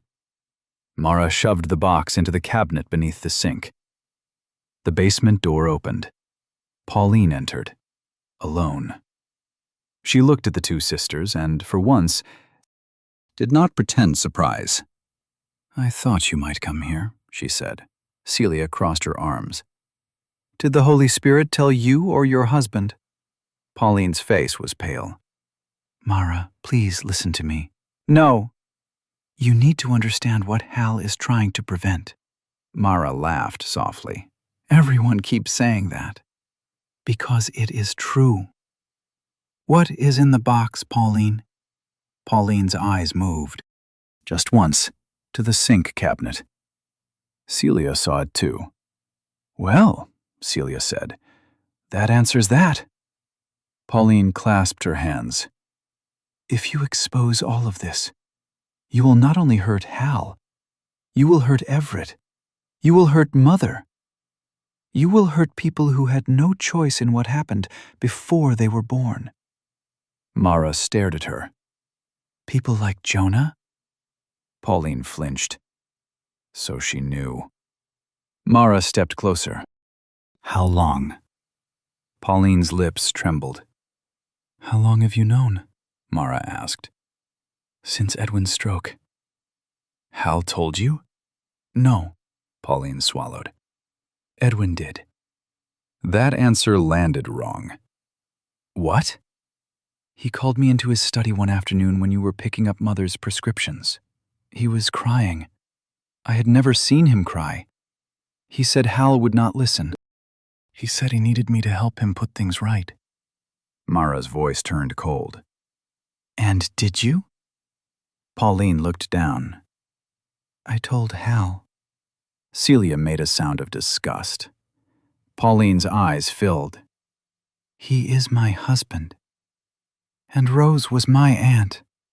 I was trying to protect my family. Mara's heart beat once, hard. The same words, the same shape, the same sin wearing a different dress. What did Hal do after you told him? Pauline pressed her lips together. Pauline. He went to Simon. And Simon? He said Edwin was vulnerable. That old accusations could be misinterpreted, that any sudden change to the estate plan would invite litigation and scandal. Scandal, Celia said. The family sacrament. Pauline looked at Mara with desperate sincerity. Hal was afraid the orchard would be lost. The mineral lease was already complicated. If a Greer heir made a claim through Rose, if old fraud came out, if Mother's Care Fund was challenged. The new will created Mother's Care Fund, but not under Hal's control. There it was, small, practical, devastating. Mara whispered, Control. Pauline closed her eyes. I told myself Hal would take care of everyone. And Rose? She is dead. Celia snapped. Convenient woman, Rose. Dead when people need her quiet. Alive when they need someone to blame. Voices rose faintly overhead. The hymn had ended. Mara opened the sink cabinet and removed the shoebox. Pauline reached out. Please. Mara looked at her hand. Pauline pulled it back. Does Everett know? Mara asked. Pauline did not answer. Mara's chest tightened. How much does Everett know? Pauline whispered. Enough to be loyal. The basement door opened again. This time Everett came down. He stopped at the bottom step, looked at his mother, then at the shoebox. His face hardened. Give it to me. Mara saw the boy vanish. In his place stood a young man trained to defend inheritance before understanding what had been inherited. No, Mara said. Everett came toward her. Celia stepped in front of him. Careful, she said. I am emotionally unstable and wearing heels. Everett ignored her. Aunt Mara, you are taking church property. No. I am retrieving family evidence hidden in a church freezer by a man your father frightened. That sounds insane. It does, Celia said. That's how we know it's Whitcomb history. Everett's voice rose. You are going to destroy us over a dead woman and a rumor?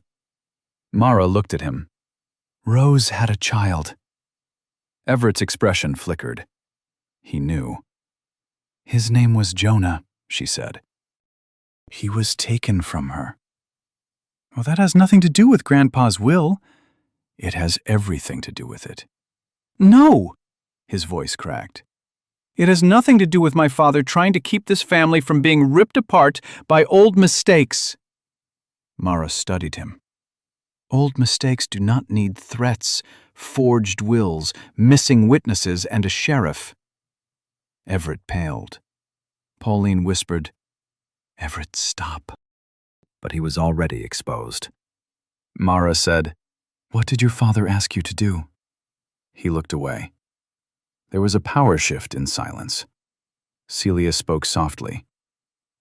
Everett, honey, did you help him? He flinched at the word honey because it remembered him as a child.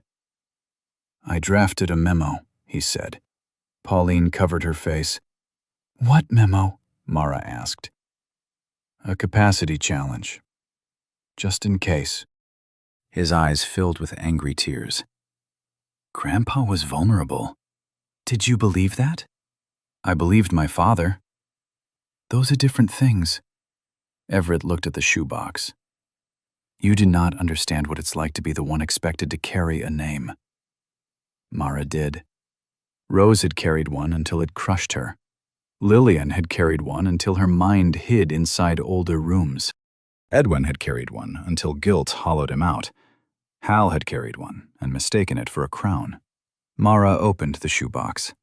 Inside were photocopied ledgers, letters, a brittle birth notice, a notarized adoption document, and an old envelope marked Vale and Greer, confidential. There was also a small cassette tape, not digital. Celia whispered, "Of course Daddy made backups from the Stone Age." Mara took the cassette. Everett stared at it as if it were a weapon. Upstairs, the congregation began the second hymn. The sound came down through the floor in muffled waves. Mara placed the cassette in her coat pocket and held the shoebox against her chest. Then Hal's voice came from the stairwell. "Enough!" He stood halfway down, one hand on the rail, looking not angry now, but emptied. Behind him, Simon Greer and Nolan Briggs blocked the door. 3 men. 1 staircase. Every exit wearing a familiar face. Hal said, "Mara, hand me the box." Celia laughed, but her voice shook. "Or what? You'll start a brawl under the fellowship hall?" Simon Greer spoke smoothly. "No one wants a confrontation." Mara said, "Then move." Nolan looked uncomfortable again. Mara now understood that his discomfort was not conscience. It was preference. He disliked ugliness when it had witnesses. Hal's gaze dropped to the shoebox. "You have no idea what that will do." Mara stepped toward the stairs. "I think I do." "No." His voice broke. "You think this is about Rose. It is not only about Rose." Mara stopped. There it was, a deeper door. Hal swallowed. "Jonathan Greer is alive." Simon's head turned sharply toward him. Mara felt the room shift. Hal looked at Simon with hatred. "Yes," he said. "I know that part too." Simon's polished composure cracked. Everett whispered, "Dad?" Hal looked at Mara again. "And he is dying." The hymn overhead swelled. Mara gripped the shoebox. The hidden variable had entered the room, not as an answer, but as a body still breathing somewhere beyond the lie. They did not fight in the church basement. That would have made the truth too simple. Instead, Reverend Amos Pike came down the stairs looking for extra communion cups and found the Whitcomb sisters, the Greer lawyer, the sheriff, Pauline, Everett, and Hal standing in a frozen semicircle around a shoebox of inherited crimes. Reverend Pike was 81, thin as kindling, with eyes that had seen too many parishioners confess only when caught. He looked at the box. He looked at Mara. Then he said, "The freezer was never a good place for secrets. Too many women use it." Celia barked a laugh. Simon Greer said, "Reverend, this is a private family matter." "No," Reverend Pike replied. "Private family matters do not require a sheriff blocking stairs." Nolan stepped aside, offended by accuracy. Mara walked up the stairs first. Celia followed. No one stopped them because the Reverend watched, and because the hymn had ended, and because half the town was upstairs pretending not to wonder why powerful people were in the basement instead of worship. Outside, Mara and Celia crossed the cemetery toward the back gate. Wet grass soaked their shoes. Behind them, church doors opened. Voices carried. Hal called, "Mara!" She stopped beside a row of old headstones. He approached alone. For once, he looked his age. "Jonathan does not know," Hal said. Mara said nothing. He knows he was adopted. He does not know the rest. He has pancreatic cancer. Simon is trying to keep his last months peaceful. Mara turned. Simon is trying to keep his family's theft peaceful. Hal flinched. It is not that simple.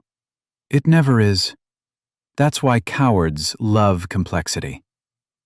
He looked away. The cemetery smelled of rain and cut grass. Near Mara's feet, a small stone marked an infant Whitcomb who had lived only 2 days in 1941. The family had buried even that grief properly. Rose had received a rumor. Hal said, "When Dad found Jonathan, he wanted to bring him here. He wanted to acknowledge him. Do you know what that would have done to Mother?" "Mother already knows in the broken way people know what we force them to forget." He wanted to change the will because of guilt. He wanted to change it because the old one rewarded you for helping hide the new truth. Hal's jaw tightened. I did not forge anything. Mara watched him. Not enough. You did not forge what? He looked at her then, and she knew. The old will. The one from 8 years ago. Hal had not forged it. Who did? She asked. Hal closed his eyes. Father signed it. Under what condition? Simon advised him that leaving the estate consolidated would protect Mother. Well, that is advice, not coercion.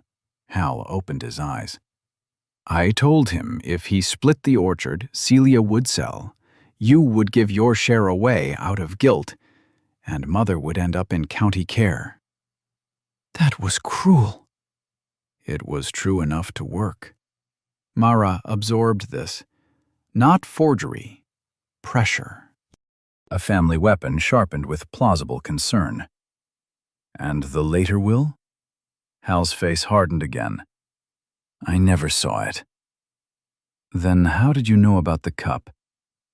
Dad told me he had hidden something. He said if I had any decency, I would let you find it. For a second, Mara saw the pain in him. Not innocence. Pain. What did you do?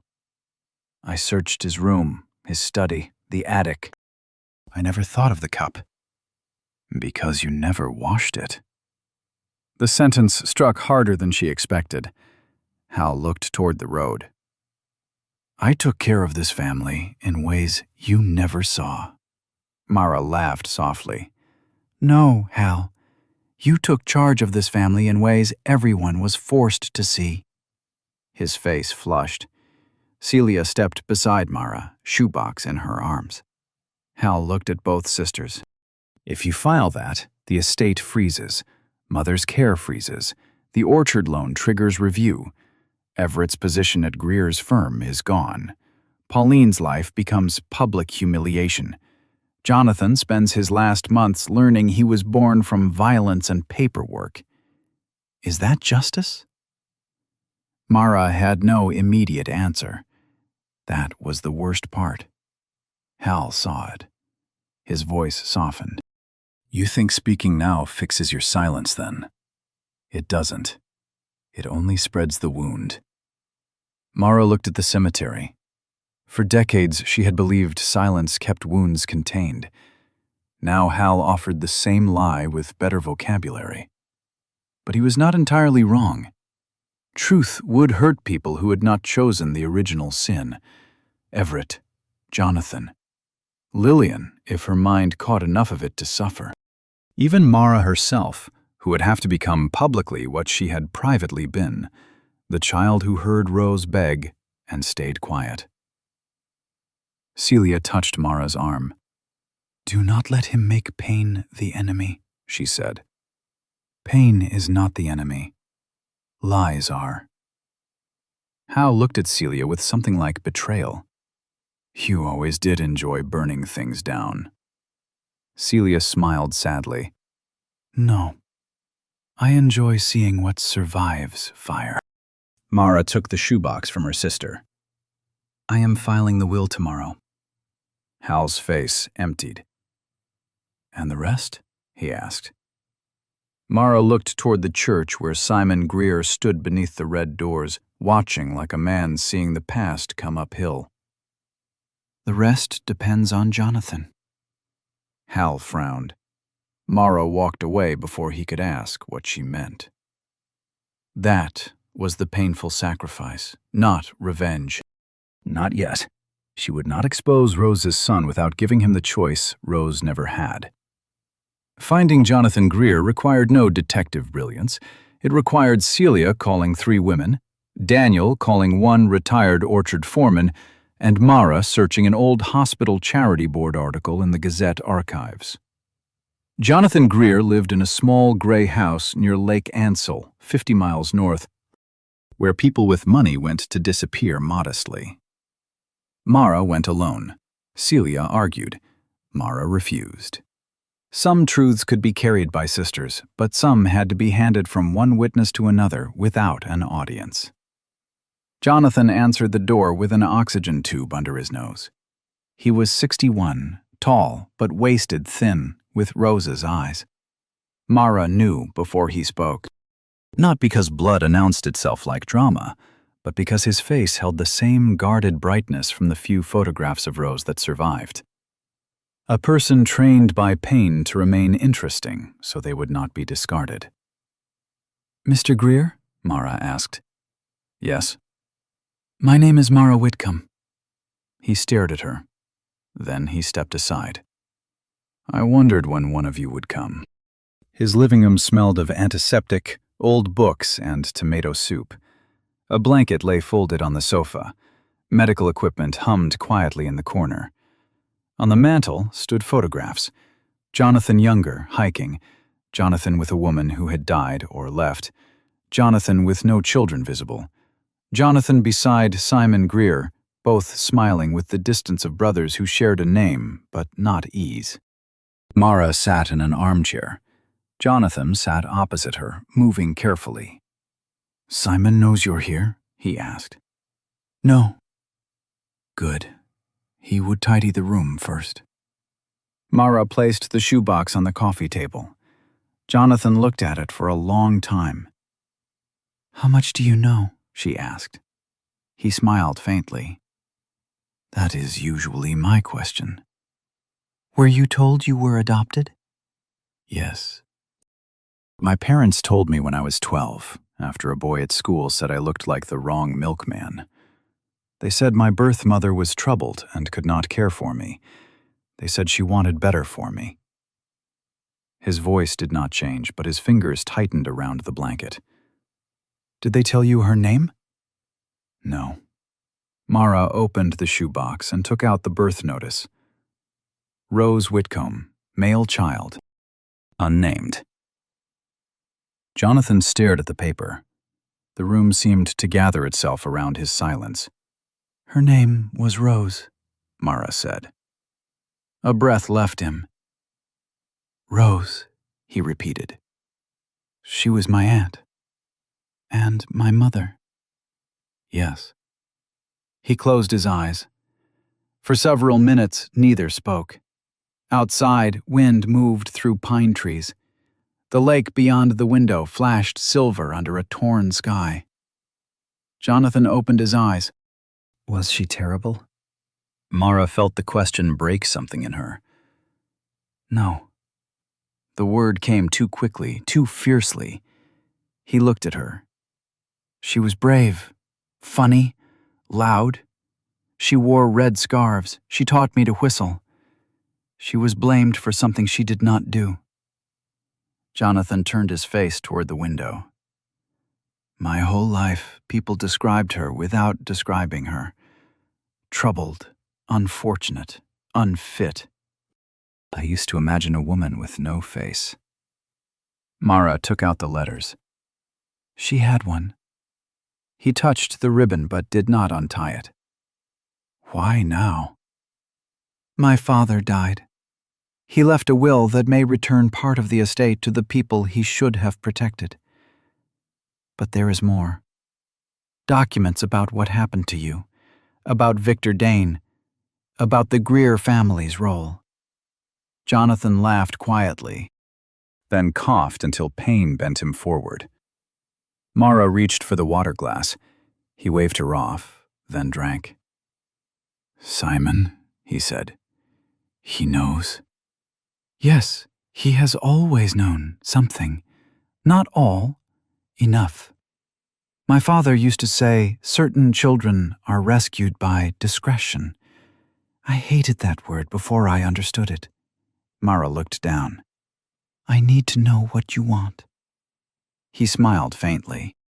"People usually come to dying men with what they want. I've spent too much of my life doing that." Jonathan leaned back, exhausted. "What does your brother want?" "For all of this to stay quiet." "Of course." "What does Simon want?" "The same thing, but with better stationery." Mara almost smiled. Jonathan looked at the letters again. "What do you want, Mara Whitcomb?" No one had asked her that plainly in days, maybe years. "I want my aunt to stop being the family sin-eater. I want my father's real will honored. I want my mother cared for. I want my brother unable to profit from another woman's erasure." She paused. "And I want not to destroy you in order to do it." Jonathan studied her. "You were there?" The question was soft. Mara looked at him. "When Rose asked for help, I was there. I said nothing." Jonathan did not comfort her. She was grateful. At last he said, "My mother lost her child because people with choices called themselves trapped." "Yes. You think I should choose now. I think you should be allowed to." He untied the ribbon. The first letter trembled in his hand, not from emotion alone, but from illness. He read slowly. Mara watched his face change as a woman with no face became ink, then voice, then mother. Halfway through the second letter, he stopped. "She called me Jonah." "Yes." He whispered the name once. Then he looked at Mara. "I want the affidavit opened. I want the will filed. I want the documents preserved. But I do not want a public circus while I am alive." Mara nodded. "There may be hearings." "I know. Simon taught me paperwork is the most polite form of violence." "What about your claim?" "My claim?" "To the estate." He laughed softly. "Mara, I am dying. I do not need an orchard. You may have rights. I've had rights all my life. That never meant anyone gave them to me." The sentence sat between them. Then he said, "If there is money that would have belonged to Rose, put it toward your mother's care first. Then create something in Rose's name, not a statue. No one needs another woman turned into stone. Something useful." Mara thought of Rose's letters, of women needing exits. "A legal fund," she said. Jonathan's eyes sharpened. "For whom?" "Women in family property disputes. Caregivers." "Disinherited daughters." People told silence is kindness. Jonathan smiled, and for a moment Rose's face flashed alive. "That," he said, "sounds like revenge my mother might respect."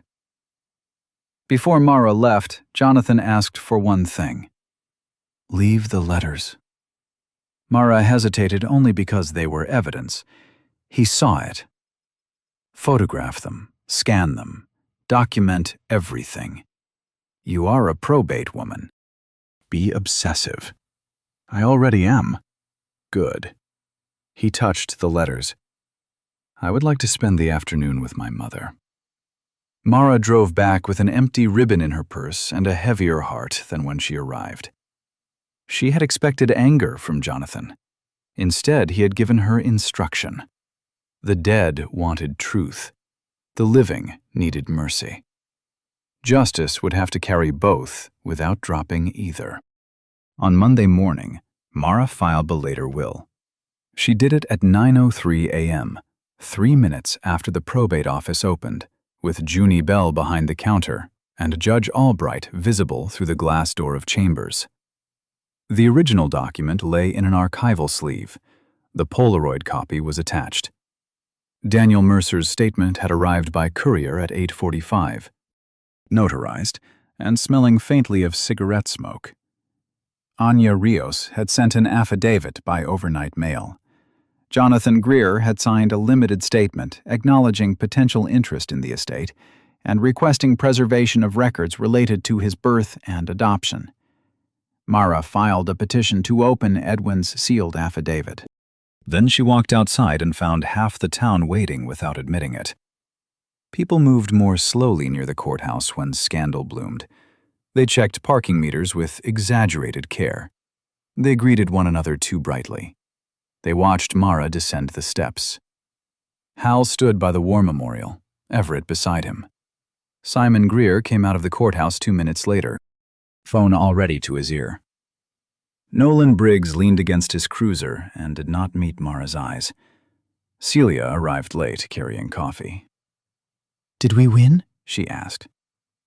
"No." "Did we begin making everyone miserable?" "Yes."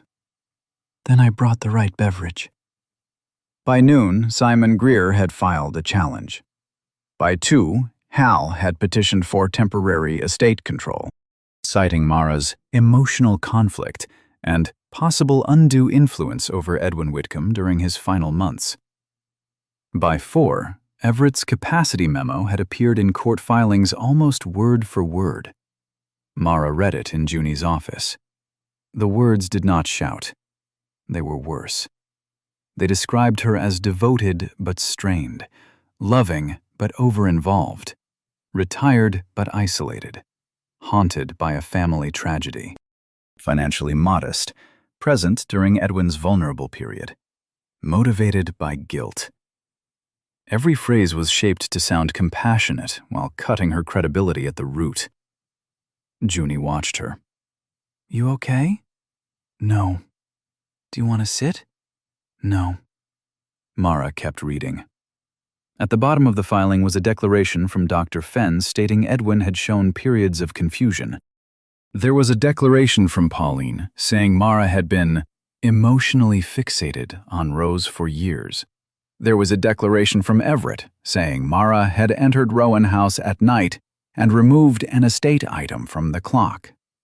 There was a declaration from Sheriff Nolan Briggs saying he had been called due to concerns about potential mishandling of documents. And there was one from Hal.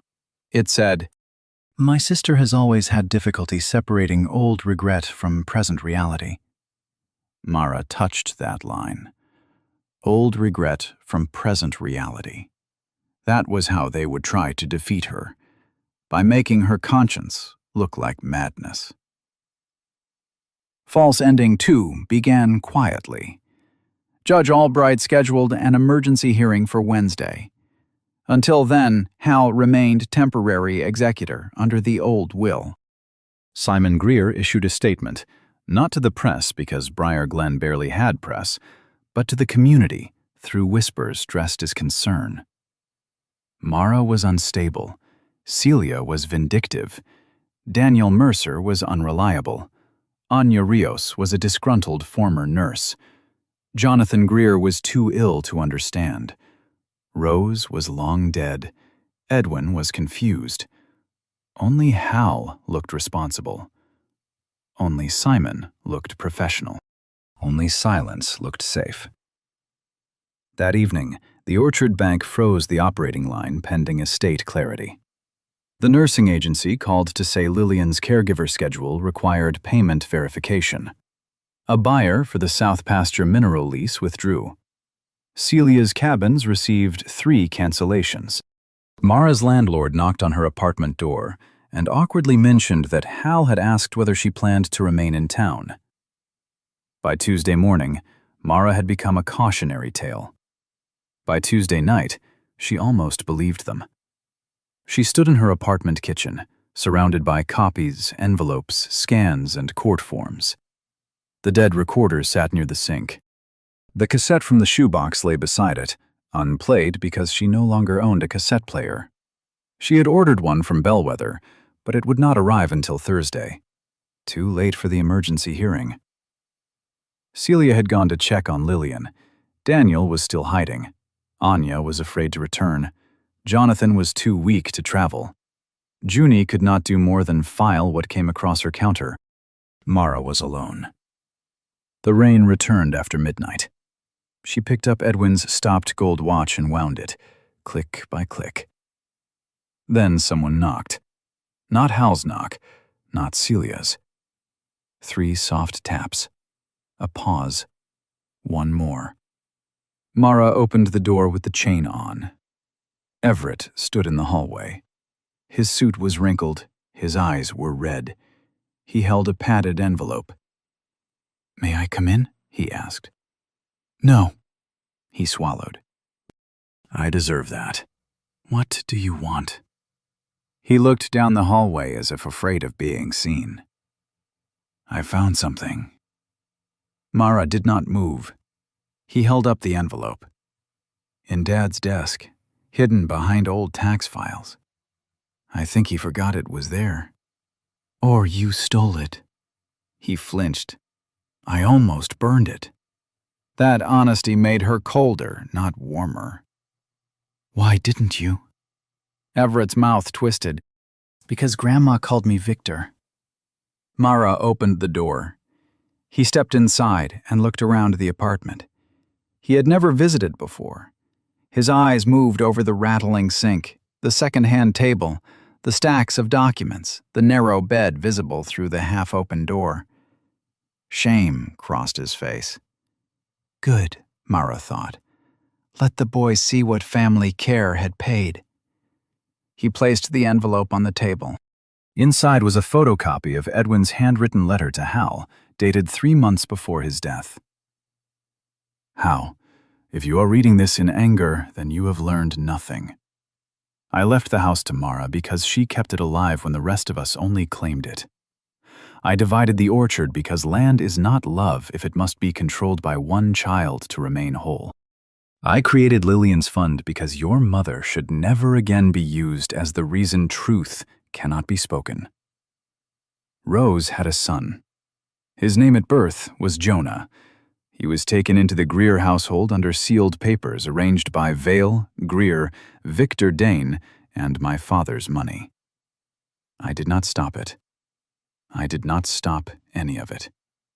I tell myself I was protecting Lillian, but I was protecting my life from the shape truth would give it." Mara heard more than she ever said. I let her carry that silence because it was easier than asking forgiveness from a child. Do not repeat me. If you hide this will, you become me at my worst. Mara read the last line 3 times. If you hide this will, you become me at my worst. Everett sat down. I thought Dad was protecting us, he said. Mara folded the letter carefully. When did you stop thinking that? He looked at the dead recorder. When he told me Grandpa would have wanted me loyal. Mara waited. Everett rubbed his face. I realized he meant loyal to him, not to Grandpa, not to the truth. To him. The room was quiet. Then Everett said, There's more. He took a small plastic device from his pocket, a portable cassette player. Mara stared. I used to collect old audio stuff, he said, almost apologetic. Dad hated it, said it was junk. Mara looked at the cassette on the table. Everett saw it and went pale. Is that? I don't know. He inserted the cassette with shaking hands. For a moment, there was only hiss. Then Edwin Whitcomb's voice entered the room. Old, thin, alive.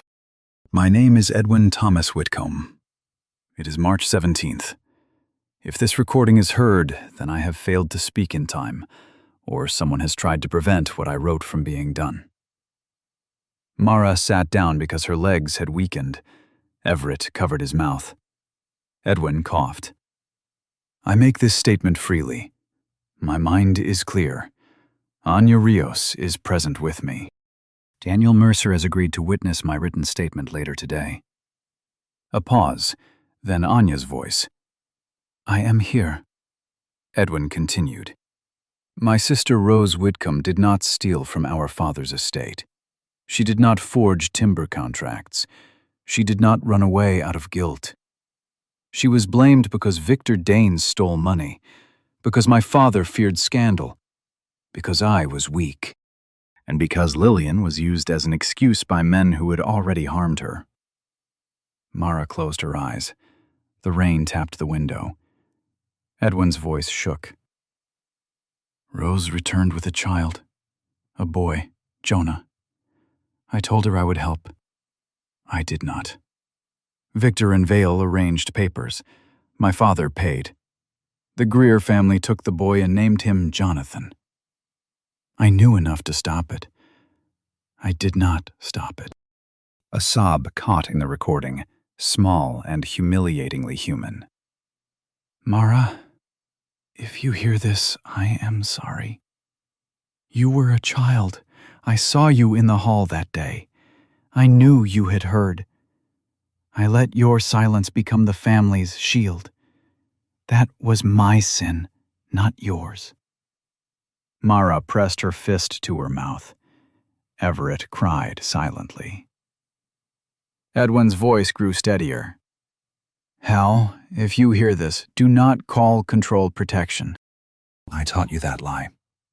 I am ashamed of it. The house must go to Mara. The orchard must be divided. Lillian's care must be protected from all of you, including me. And Rose must be named. Static crackled. Then the final sentence. The silence of good people can wound more deeply than the actions of bad ones. I know, because I was considered good. The tape clicked off. No one moved. The moral spine had not been spoken like a lesson. It had arrived as evidence. Everett whispered, What do we do? Mara looked at him. The question shifted power, not because she had all the answers, because he was asking the right person. We document the chain of custody, she said. Then we make copies. At the emergency hearing, Hal looked relieved when he first saw Everett beside him. Then he saw where Everett sat. Not with him. With Mara. The courtroom was small, wood-paneled and overheated. Rain streaked the tall windows. The whole town seemed to have found legal business that morning. Reverend Pike sat in the back. Junie sat near the clerk's station. Celia sat beside Mara, wearing red in honor of Rose. Pauline sat behind Hal, pale and rigid. Simon Greer stood at the petitioner's table with a stack of papers and the expression of a man who believed procedure could domesticate anything. Judge Albright entered at 9 sharp. She was 68, sharp-eyed, and had once told Mara that probate court revealed more murderless crimes than any criminal docket. The hearing began with Simon. He spoke beautifully. He spoke of stability, capacity, elder vulnerability, grief, family conflict, the danger of late-discovered documents, and the importance of protecting Lillian Whitcomb from disruption. He never said Mara was lying. He suggested she might be mistaken. He never said Edwin was incompetent. He suggested periods of confusion. He never said Hal deserved everything. He suggested consolidated management. By the time he finished, even Mara could admire the craftsmanship. Then Mara's attorney stood. Mara had hired her the night before, a blunt woman from Bellwether named Inez Cole, who wore no jewelry and seemed allergic to euphemism. Your Honor, Inez said, Mr. Greer has given us a very polished argument about hypothetical concerns. We have brought documents. The word landed. Documents. Not feelings, not accusations, not haunted family stories. Documents. Inez introduced the later will, the Polaroid, Daniel's affidavit, Anya's affidavit, Edwin's letter, the cassette recording, and Jonathan Greer's statement. Simon objected.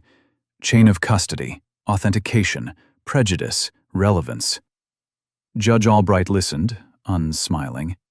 Then she said, "Mr. Greer, are you personally named in any of the historical documents at issue?" Simon froze. "Your Honor, my family name appears in older records, but—" "Then you may have a conflict." His face reddened. Hal stood. "Your Honor, this is outrageous." Judge Albright looked at him over her glasses. "Mr. Whitcomb, sit down before you help your sister."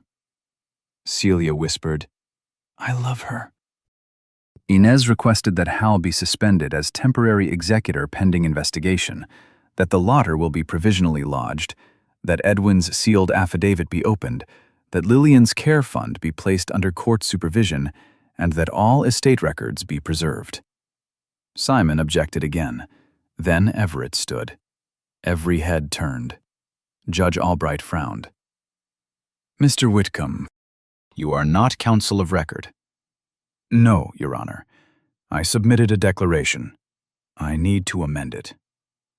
Hal turned slowly. "Everett," he said, not loud, but the name carried a lifetime. Everett's hands shook. He looked at his father, then at Mara, then at the judge. "My declaration was incomplete. I wrote the capacity memo at my father's request before I had reviewed all available evidence. I no longer believe it fairly represents my grandfather's condition." Pauline made a small sound. Hal stared at his son as if watching a house burn. Judge Albright said, "Approach the clerk after the hearing." Everett nodded and sat. That was the beginning of the collapse. Not dramatic, documented. Judge Albright ordered Edwin's sealed affidavit opened in chambers. The courtroom waited. Rain clicked against the windows. Mara wound her stopped watch under the table without realizing it. Click, click, click. Celia noticed and placed her hand over Mara's. "Not yet," she whispered. "Let time do its job." When Judge Albright returned, she looked older. She held the affidavit in one hand. "This court is suspending Harold Whitcomb as temporary executor pending further review." The court appoints a neutral administrator. The latter will is accepted for probate review.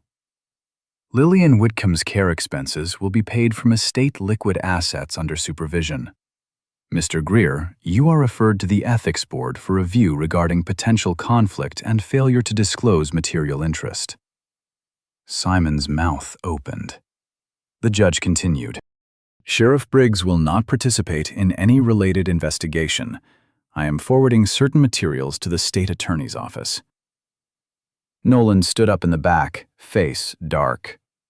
Judge Albright looked at Hal. "Mr. Whitcomb, you are ordered not to remove, destroy, transfer, encumber, or interfere with estate property or records." Hal's face had gone gray. The foundation had been removed. He realized it too late.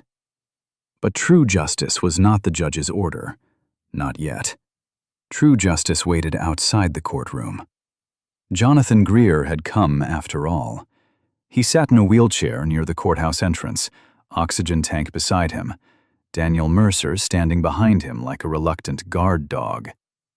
Anya Rios stood on his other side. Reverend Pike had brought them through the side entrance while everyone watched the front. Simon saw Jonathan first. His face changed in a way no court order could have achieved. "John," he whispered. Jonathan looked at his brother, not with rage, with terrible calm. "I read her letters," he said. Simon took one step forward.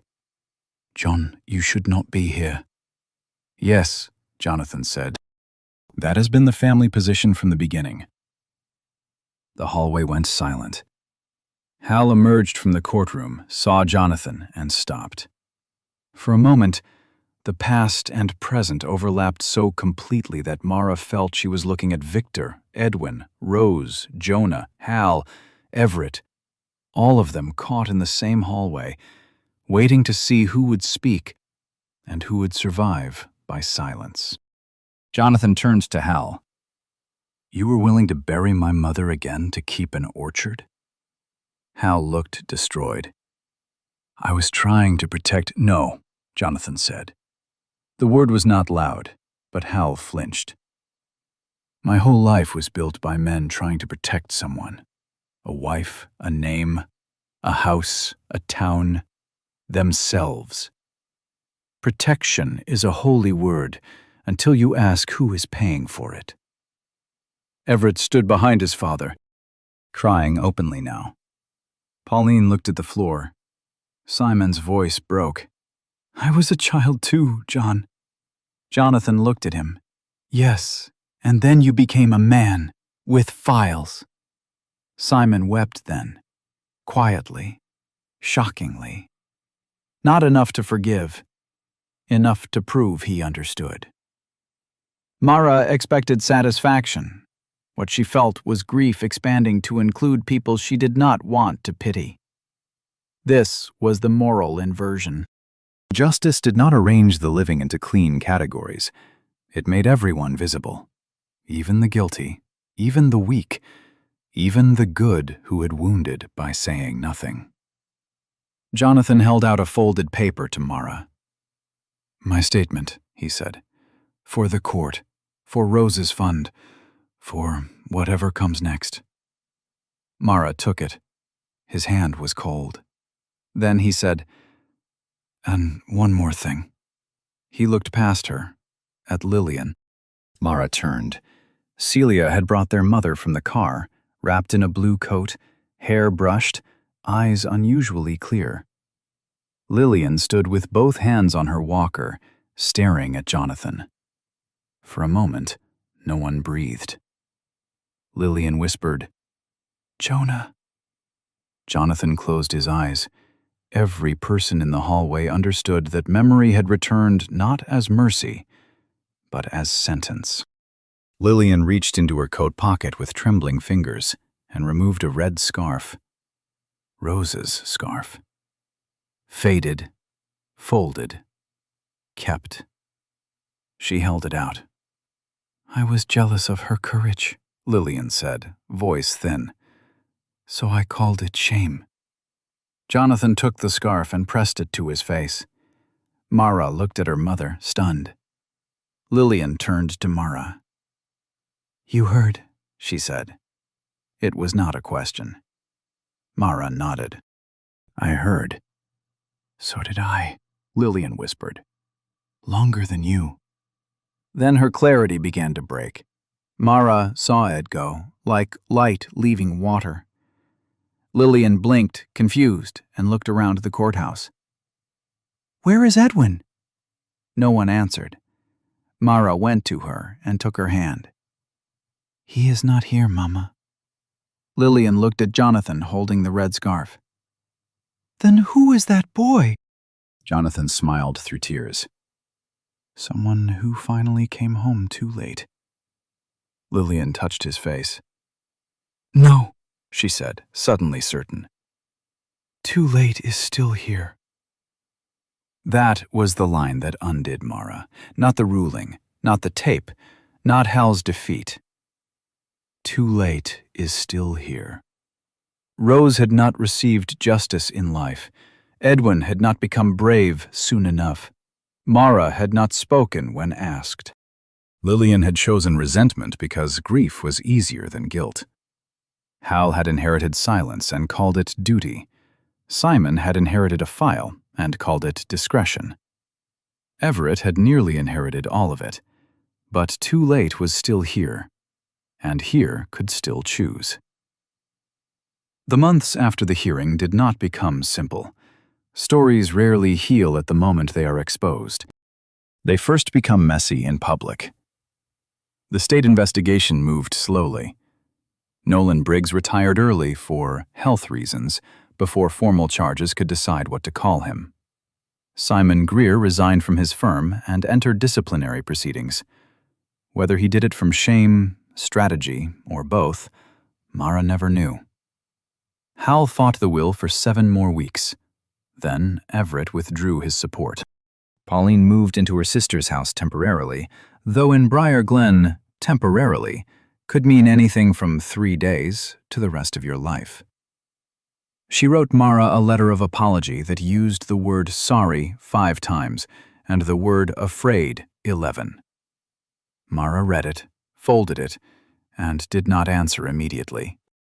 Celia sold one boat and used the money to pay 3 months of Lillian's caregivers before the court fund activated.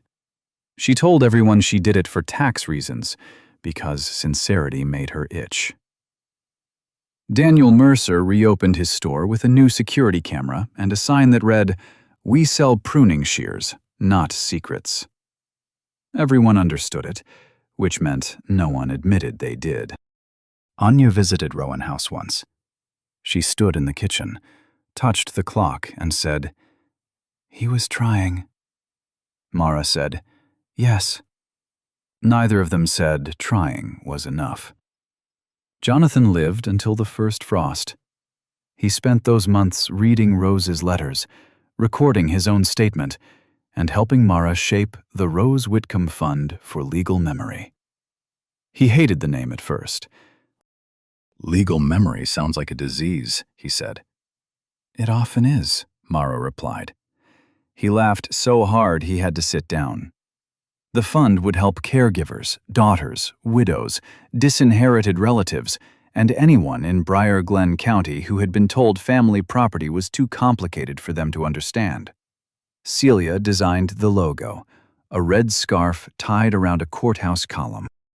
Mara pretended to disapprove. She did not. Jonathan's last request was that Rose's letters be archived, not hidden in a family drawer. "Do not make my mother depend on descendants for remembrance," he told Mara. "Descendants are unreliable." He died on a Tuesday morning, with Simon beside him and Rose's scarf across his blanket. Mara attended the funeral. So did Hal. He stood far from everyone, thinner than before, his silver hair uncombed. After the service, he approached Mara near the cemetery gate. "I am selling my house," he said. Mara looked at him. "Where will you go?" "I don't know." That was the first honest sentence he had given her in years. He looked toward Jonathan's grave. "I thought if I held everything together, I could keep us from becoming them." Mara said, "You held the wrong things." He nodded. "I know that now." Mara did not comfort him. He did not ask her to. After a long silence, he said, "Do you hate me?" She thought of Rose, of Edwin's tape, of Lillian saying Victor in the hallway, of Everett choosing to stand on the other side of inheritance, of Pauline's letter unanswered on her desk. "No," Mara said. Hal's eyes filled with relief too early. Then she added, "But I do not trust you with anything that can be hidden." His relief collapsed into understanding. That, more than hatred, was consequence. By winter, the latter will was upheld. Rowan House became Mara's, though the word ownership felt strange. She did not move in immediately. First, she opened every drawer, every box, every locked cabinet. She hired Junie on weekends to help catalog papers, because Junie said it was either that or watch her boyfriend learn guitar. They found unpaid invoices, love notes, tax receipts, recipes, old photographs, and 3 more letters from Rose hidden behind a loose board in the pantry. One included a pressed apple blossom. Mara held it under the kitchen light, fragile as breath. Celia said, "We come from dramatic women." Mara said, "We come from women with poor storage systems." They laughed until both cried. Lillian remained in the blue bedroom. Some days she knew Edwin was gone. Some days she asked whether Rose would be joining them for supper. Mara stopped correcting her every time. Sometimes she said, "Not tonight." Sometimes she said, "Maybe in another room." Everett visited every Sunday. At first he came stiff with shame, bringing groceries no one had requested. Celia called it penance with handles.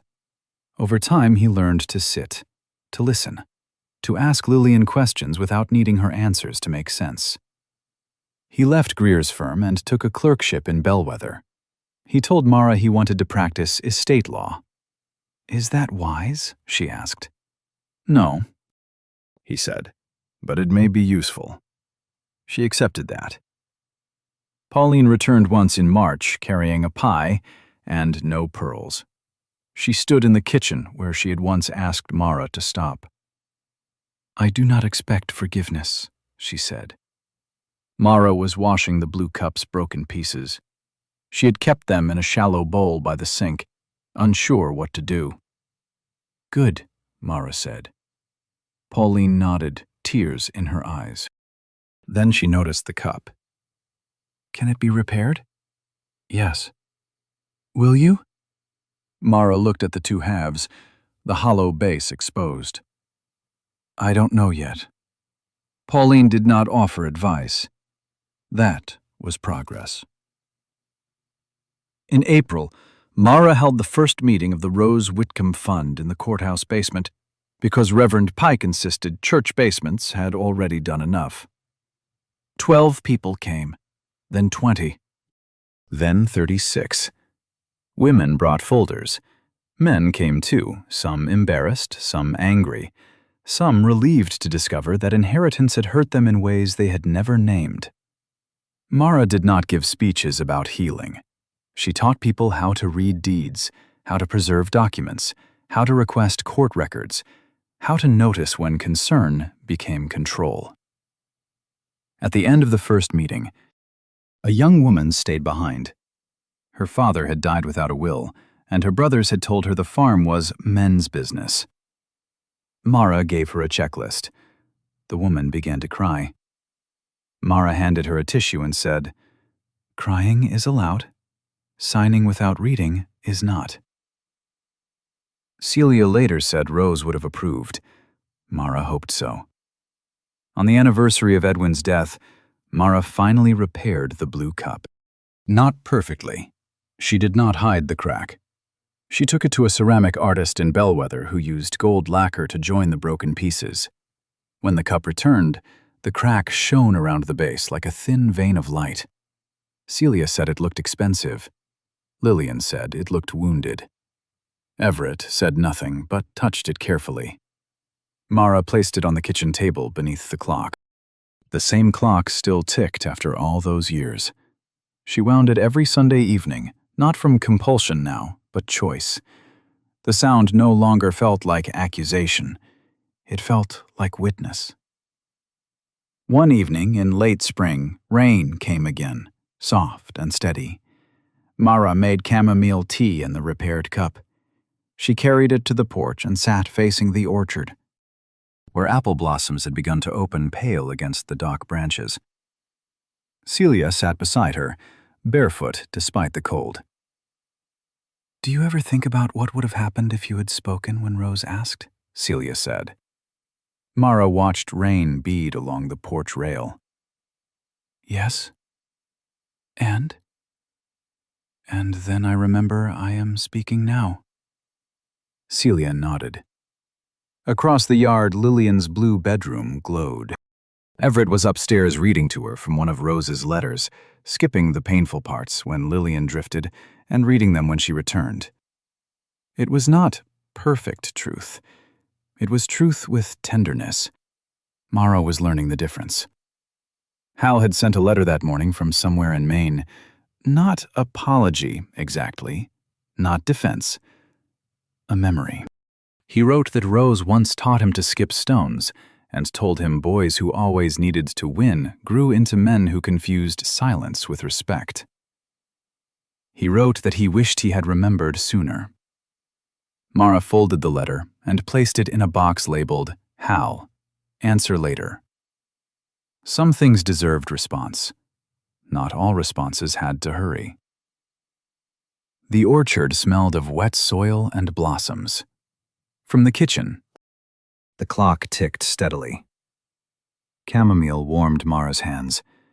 The gold seam of the cup caught the porch light. She thought of Edwin saying, "I was considered good." She thought of Rose, who had been called bad, because bad women are easier to bury. She thought of Jonathan, who had received his mother too late and still called it a gift. And she thought of the girl she had been, crouched behind a cellar door, afraid that one sentence could destroy a family. She wanted to tell that girl the truth. Silence could destroy a family too. It just took longer, and asked to be called peace. Celia leaned her head against Mara's shoulder. The rain kept falling. Mara lifted the cup, felt the crack beneath her fingers, and drank from the place that had been broken. This has been a work of fiction created for entertainment purposes. Names, characters, businesses, places, and incidents are products of imagination and do not represent any real